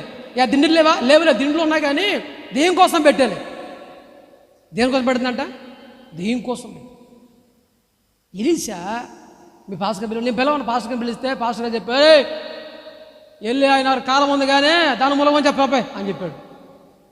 అటు కాదయ్యా, ఆయన ఏదో సంచి గట్టిగా ఉంది, కొంచెం ఏదో మరి తేడా చేతిలో ఏదో ఉన్నట్టుగా ఉంది అంటే, సంచి దేవుళ్ళ పోరా పో చెప్పుకో, ఆ కాలం మూలమని చెప్పు అంటే ఇక ఈయన కోపం వచ్చేసింది. ఎవరికే?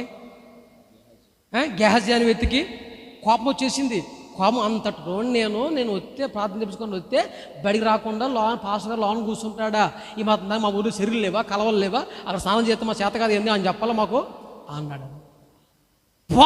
పోయేటప్పుడు పక్కన వచ్చేసాడని చెప్పాడు. అయ్యా ఎందుకైనా మంచిదే కానీ ఓ ములగకూడదా, ఏమైంది అని. సరే ములిగేద్దాం అని ములిగేస్తే 7 సార్లు ములిగాడు. ములగ్గానే ఏమైనా ఎలీసే అల్లకపోయినా, బాగా వినండి, ఎలీసే అల్లకపోయినా ఎలీసా మాట చెప్పున, బాగా వినండి, ఎలీసా మాట చెప్పిన అతను చేశాడు కాబట్టే అతను దేహములో ఉన్న రోగములతో స్వస్థత పొందాడు. హల్లెలూయా, హల్లెలూయా. కొత్త నిబంధన గ్రంథములోనేమో యేసు ప్రభు బోధకుడా నీ మాట సెలవిస్తే నా పనివాడు పోగవుతాడు. ఇది ఎక్కడ? కొత్త నిబంధన గ్రంథములో యేసు ప్రభువుకి సంబంధించిన మాట. పాత నిబంధన గ్రంథములో ఎలీసా మాట చొప్పున ఒక వ్యక్తి పోగపడ్డాడు. హల్లెలూయా. దేవునికి మహిమ కలుగును గాక. అంత శక్తి, అంత ప్రభావం ఎలాగొచ్చింది? ఎలీషా ఏలియాను చూస్తూ వచ్చాడు. ఆమేన్. కానీ గెహజీ ఎంత అయిపోయింది. ఇక నయమాను వెళ్ళిపోయాడు. ఇక నయమాను పోయేటప్పుడు ఇక ఎలీషాకి తెలియకుండా గెహజీ ఆయనకి వెళ్ళిపోతున్నాడు. అయ్యా ఆగండి, వస్తున్నాను ఆగండి అయ్యా, వెళ్ళిపోవద్దు అయ్యా, మీ గుర్రాలు రథాలు ఆపండి అయ్యా, వస్తున్నాను అని చెప్పాడు. వెళ్ళిపోయాడు. ఏందబ్బాయి అంటే అదేదో అది తెచ్చారు కదా, ఏంటది అమ్మ, మీకు అర్థమవుతుందా లేదా? మీరు బైబిల్ చదివితే అర్థమవుతుంది. నేను చెప్పాను స్టోరీ. ఆ మూట ఉంది, బంగారపు మూట.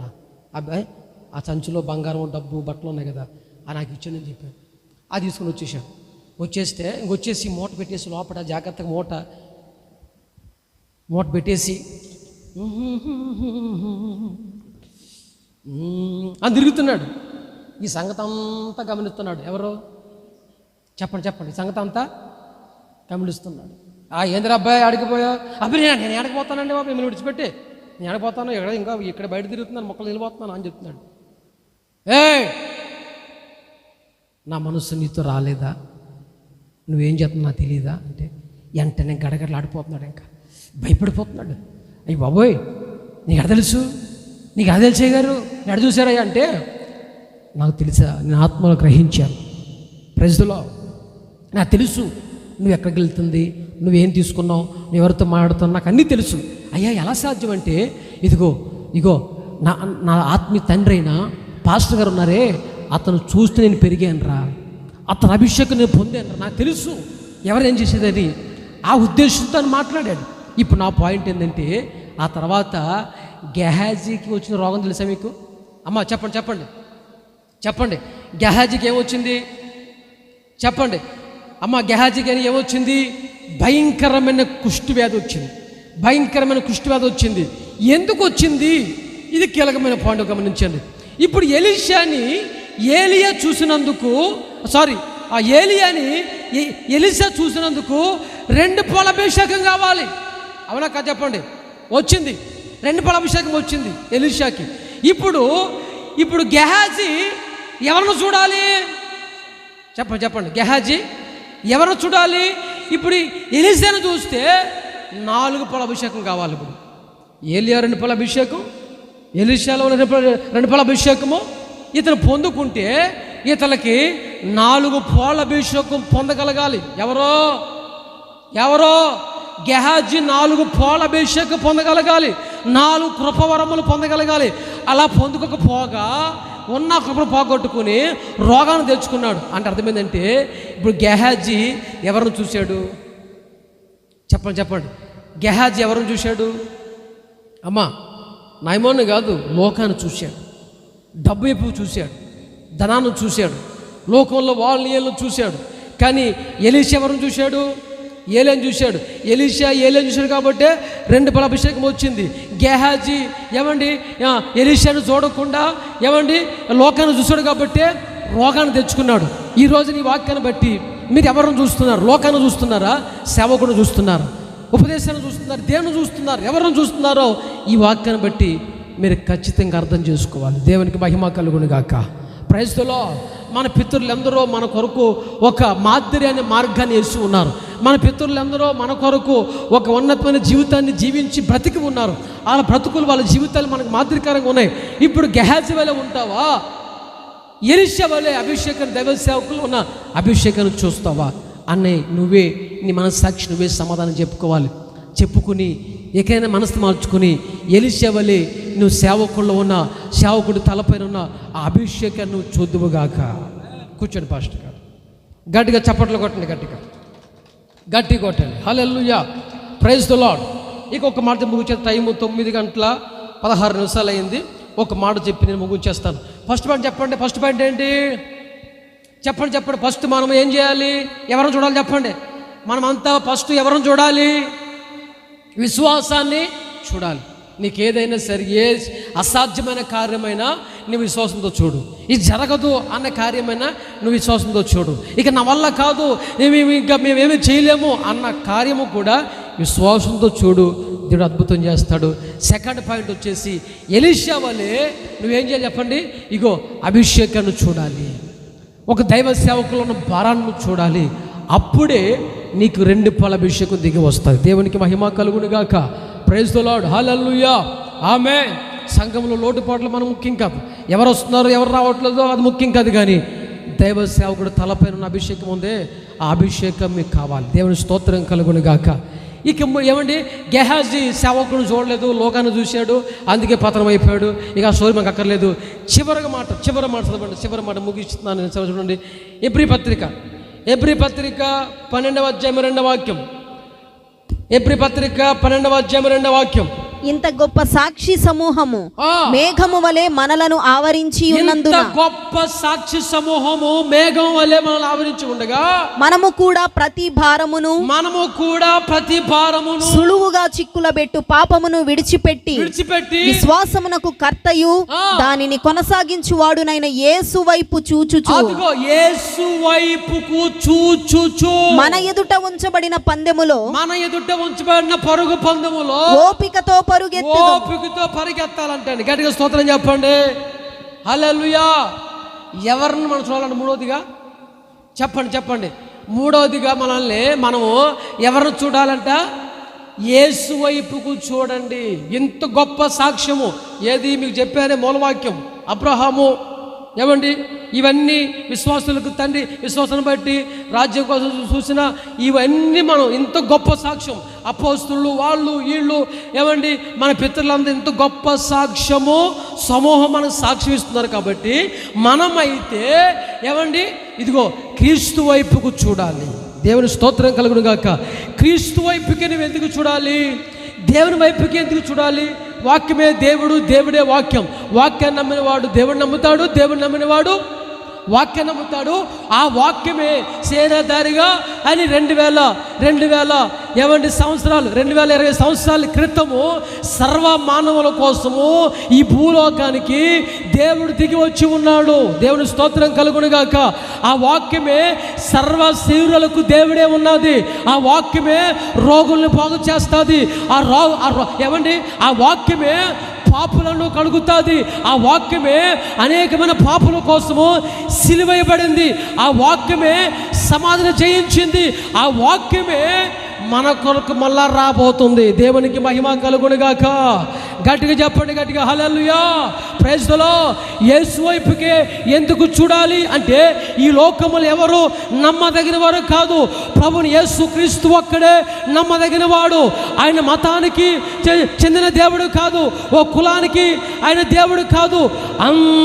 అందరికీ, అన్ని వర్గాలకి, అన్ని దేశాలకి, అన్ని ప్రాంతాలకి ఆయన దేవుడు అయి ఉన్నాడు. Praise the Lord. ఆ దేవుడు పరిశుద్ధుడు. ఆయన పాపము లేనివాడు, సమాధిని చీల్చినవాడు, పాపాన్ని జయించినవాడు. నాలో పాపం ఉన్నదని ఎవరైనా మీరు చెప్పగలుగుతారా? ఆయన సవాలు చేసినవాడు, మరణములని ఆయన ఇరిచినవాడు, పాపాన్ని జయించినవాడు. అందుకని అంత గొప్ప దేవుణ్ణి, అంత ప్రేమమయుణ్ణి, నీ కన్నా తల్లి, కన్నా తండ్రి, స్నేహితులు నిన్ను ప్రేమించకపోయినా వాళ్ళకందరికి మించిన ప్రేమ యేసుక్రీస్తులో ఉన్నది. కాబట్టి అంత గొప్ప దేవుణ్ణి నువ్వు చూడాలి. అంత గొప్ప దేవుణ్ణి చూడాలి. ఆయనకి సాటి అయిన వారు ఎవరు? చెప్పండి. ఏ మనుషుని ఆయనకి మనం పోల్చలేము, ఎవరిని పోల్చలేము. దేవుళ్ళు అనబడిన వాళ్ళు అనేక మంది ఉన్నారు, గొప్పోళ్ళు. వాళ్ళు ఇప్పుడు సమాధుల్లో నిద్రపోతున్న రెస్ట్లో ఉన్నారు. వాళ్ళు ఎవరిని పోల్చలేము మనం. యేసు ప్రభు ఒక్కడే సజీవుడై ఉన్నాడు. యేసు ప్రభు ఒక్కడే శక్తిమంతుడై ఉన్నాడు. యేసు క్రీస్తు ఒక్కడే బాగు చేసేవాడు. ఆయన ఒక్కడే నీతిమంతుడు. దేవుడు త్రియేక రూపంలో ఉన్నాడు. పరలోకపు తండ్రి దేవత దేవుడు ఉన్నాడు. ఆ దేవత దేవుడే కుమారుడిగా ఈ లోకానికి వచ్చాడు, సశరీరుడిగా సంతరించాడు. సర్వ మానవుల కోసము, దేవుడి కోసం, ఆయన అందరి కోసము సిలువబడ్డాడు. నన్ను చూసినవాడు నా తండ్రిని చూసినట్లే అని సవాలు చేశాడు. అందుకని యేసుక్రీస్తు ద్వారా తప్ప వేరే వాళ్ళ ద్వారాగా మార్గము లేదు. నా ద్వారా తప్ప ఇక మీరు వేరే ద్వారాగా నిత్య రాజ్యంలోకి మీరు ప్రవేశించలేరు అని వాక్యం చెప్తుంది. నిత్య రాజ్యంలోకి పోవాలంటే యేసుక్రీస్తు ద్వారాగానే మనం ప్రవేశించాలి. ఇట్లా చెప్పుకుంటూ పోతే ఆయన గురించి అనేకమైన చరిత్ర ఉంది, అనేకమైన వాక్యాలు ఉన్నాయి. అందుకని అంత గొప్పోడు కాబట్టే మనము ఆయన్ను చూడాలి. దేవుని స్తోత్రం కలుగును గాక. ఆయన్ని మనం చూడాలి. ఆయన చూస్తూ పెరిగితే ఆయనలోని లక్షణాలు నీకు వస్తాయి. యేసుక్రీస్తుని చూస్తే యేసుక్రీస్తు ఎలాగైతే ప్రేమించాడో, కన్నవారిని కొన్నవారిని అయిన వారిని వాళ్ళని ఎలా ప్రేమించాడో ఆ ప్రేమ ఏమండి, ఆ అనురాగం, ఆ సమాధానం, శత్రువును సహితం కూడా ఆయన ప్రేమించాడు. గడ్డం పెట్టి పీగుతుంటే, ఆయన కొడుతుంటే, ఈపి మీద ఏమండి పిడుగుద్దులు గుద్దుతుంటే, పక్కలో పొడుస్తుంటే, నాగల స్థాలు వెళ్ళి ఆయన వీపు దున్నబడుతుంటే వారిని కూడా క్షమించుడి అనే మాట ఆయన పలకగలిగాడు. అంత ప్రేమ కలిగిన దేవుడు. నీ కోసం ఎవరు ప్రాణం పెట్టినా పెట్టకపోయినా నా దేవుడు నీ కోసం ప్రాణం పెట్టాడమ్మా. అమ్మ, నీ పాపం కోసం ప్రాణం పెట్టాడు. నీ శాపం తొలగిపోవాలని, నీ పాపం తొలగిపోవాలని, నిన్ను తరతరములకు నిన్ను వెంటాడుతున్న ఆ దరిద్రం పోవాలని నీ కోసం సిలువలో ఆయన ప్రాణం పెట్టాడు. ఆయన వైపు చూడు, ఆయన నమ్ము, ఆయన వెంబడించు, నీతి మార్గంలో నడు. ఆయన వెంబడిస్తే, ఆయన చూస్తూ ఉంటే ఆయన కలిగిన లక్షణాలే నీలోకి వస్తాయి. అందుకునే నేను పరిశుద్ధుని, మీరును కూడా పరిశుద్ధుడిగా ఉండుడి అని వాక్యం చెప్తుంది. మనం ఈ విధంగా ఆత్మతో కొనసాగించబడితే నిశ్చయముగా మన అందరము కూడా ఆ రాజ్యంలో ఆయనతో పాటు యుగయుగాలు ఉందము గాక. వాక్యం చెప్తుంది, జయించిన వాడు నాతో కూడా సింహాసనం మీద కూర్చుని పెడతాను అని వాక్యం చెప్తుంది. మీరందరూ యేసుక్రీస్తు లోకాన్ని జయించాడు, పాపాన్ని జయించాడు, శాపాన్ని జయించాడు. మనము కూడా లోకాన్ని, పాపాన్ని జయిస్తే మనందరము కూడా ఆయనతో పాటు ఆయన రాజ్యంలో ఉంటాం. అట్టి మహిమ ప్రభుని నింపును గాక. అందరూ పైకి లేగవండి, అందరూ పైకి లేగవండి, అందరూ పైకి లేగవండి. పైకి లేచి నిలబడండి. మనం అందరూ ప్రార్థన చేసుకుందాం. నువ్వు ఎవరిని చూస్తున్నావు? ఎవరిని చూసి నీ జీవితం పాడు చేసుకుంటావు?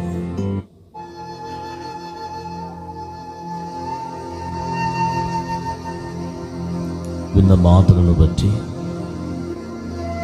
దయచేసి మౌనముగా ఉండక ఓ తీర్మానముతో మనం ప్రార్థన చేసుకుందాం. మన పితరుడైన అబ్రహాం విశ్వాసముతో పునాదులు కలిగిన పట్టణాన్ని కొరకు ఎదురు చూస్తూ ఉన్నాడు. సోదరుడా, అబ్రహాము మనవలే మనుష్యుడే, కానీ విశ్వాసమును బట్టి పరమరాజ్యము కొరకు ఎదురు చూచే అనుభవములో ఉన్నాడు. ఈరోజు మనం దేని కొరకు ఎదురు చూస్తున్నాం, లేదా ఏమి చూడాలని మనం ఆశిస్తూ ఉన్నాం? ఇంకా భూ సంబంధమైన వాటివినా, ఇంకా లోక సంబంధమైన వాటినేనా, ఇంకా నిష్ప్రయోజనమైనవేనా? అంటే నీ నేత్రములు దేనిని చూస్తూ ఉన్నాయి? వెలిగించబడలేదా? అపవాదిని కనులకు గంతలు కట్టి ఉన్నదా? ఓ తీర్మానం చేసుకో. దేవా, అబ్రహాము వలె నేను కూడా విశ్వాసముతో పరమరాజ్యము కొరకు, పర సంబంధమైన వాటి కొరకు చూచే నేత్రములు నాకు.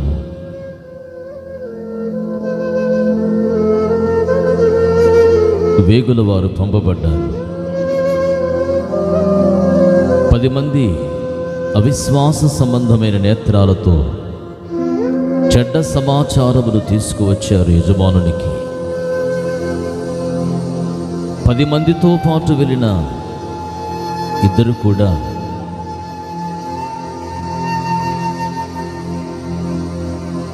విశ్వాస సంబంధమైన సమాచారమును నాయకుడికి చెప్తూ ఉన్నాడు. కారణం, 10 మంది ఏమో అవిశ్వాస సంబంధమైన నేత్రాలు కలిగి ఉన్నారు, 2 విశ్వాస సంబంధమైన నేత్రాలతో చూశారు. నిశ్చయముగా ఆ దేశమును మనము స్వతంత్రించుకుంటాం. దేవుడు మనకు విజయమునిస్తాడు. దేవుడు మన పక్షమున ఉంటాడు. శత్రువు మన ఎదుట నిలవనివాడు దేవుడు. వానిలో ఉన్న వాని కంటే మనలో ఉన్న గొప్పవాడని విశ్వాస సంబంధమైన నేత్రములు కలిగి యెహోషువ కాలేబు మాట్లాడుతున్నారు. మిగిలిన 10 మంది ఏమో అవిశ్వాసం, చెడ్డ సమాచారం, భయము, భీతి, పిరికితనం, అవిశ్వాసం, అపనమ్మకం చోటు చేసుకుంది. ఈరోజు నీవు కూడా కాలేబు యెహోషువల వలె ఉండాలని దేవుని వాక్యం మనతో మాట్లాడుతూ ఉంది.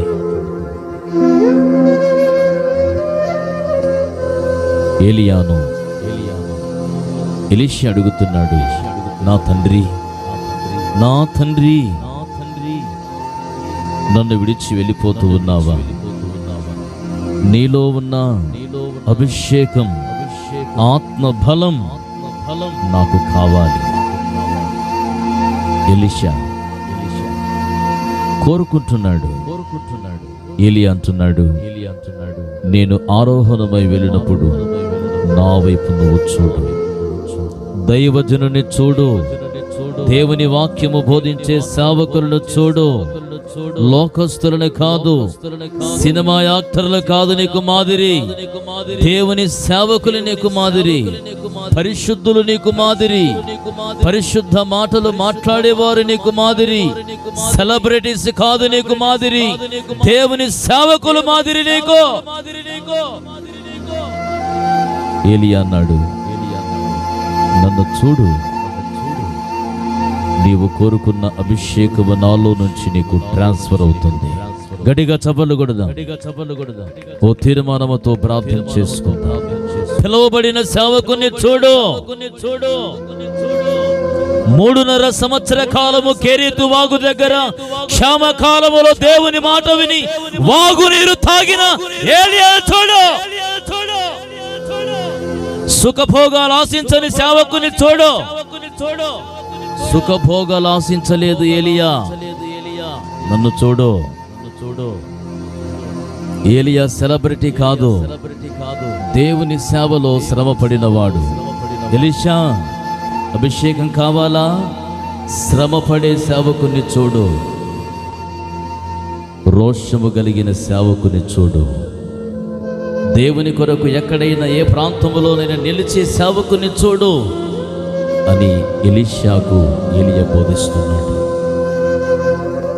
సోదరా, మనం ఏం చూస్తున్నాం?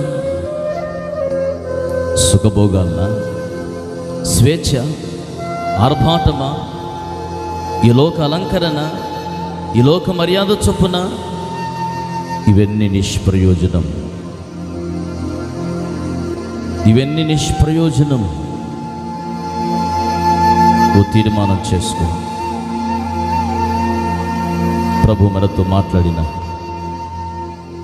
మాటలను బట్టి 2 చేతులు పైకెత్తి స్తోత్రించద్దాం.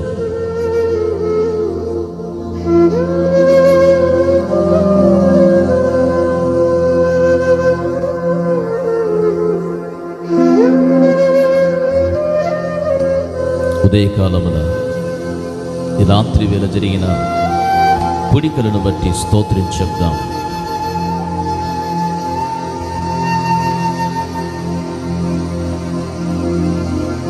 దూర ప్రాంతము నుంచి మన మధ్యలోనికి వచ్చి దేవుని పేరట వాక్య పరిచర్య చేసిన సేవకులను దేవుడు దీవించినట్లుగా స్తోత్రించద్దాం.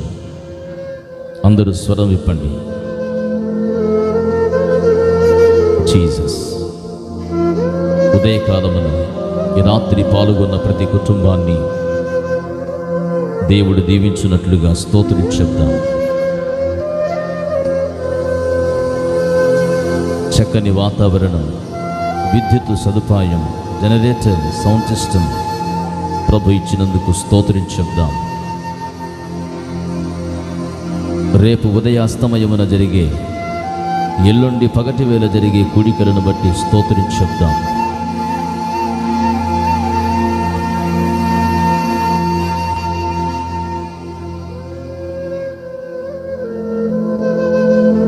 తండ్రి కుమార పరిశుద్ధాత్మ దేవునికి స్తోత్రం చెప్దాం.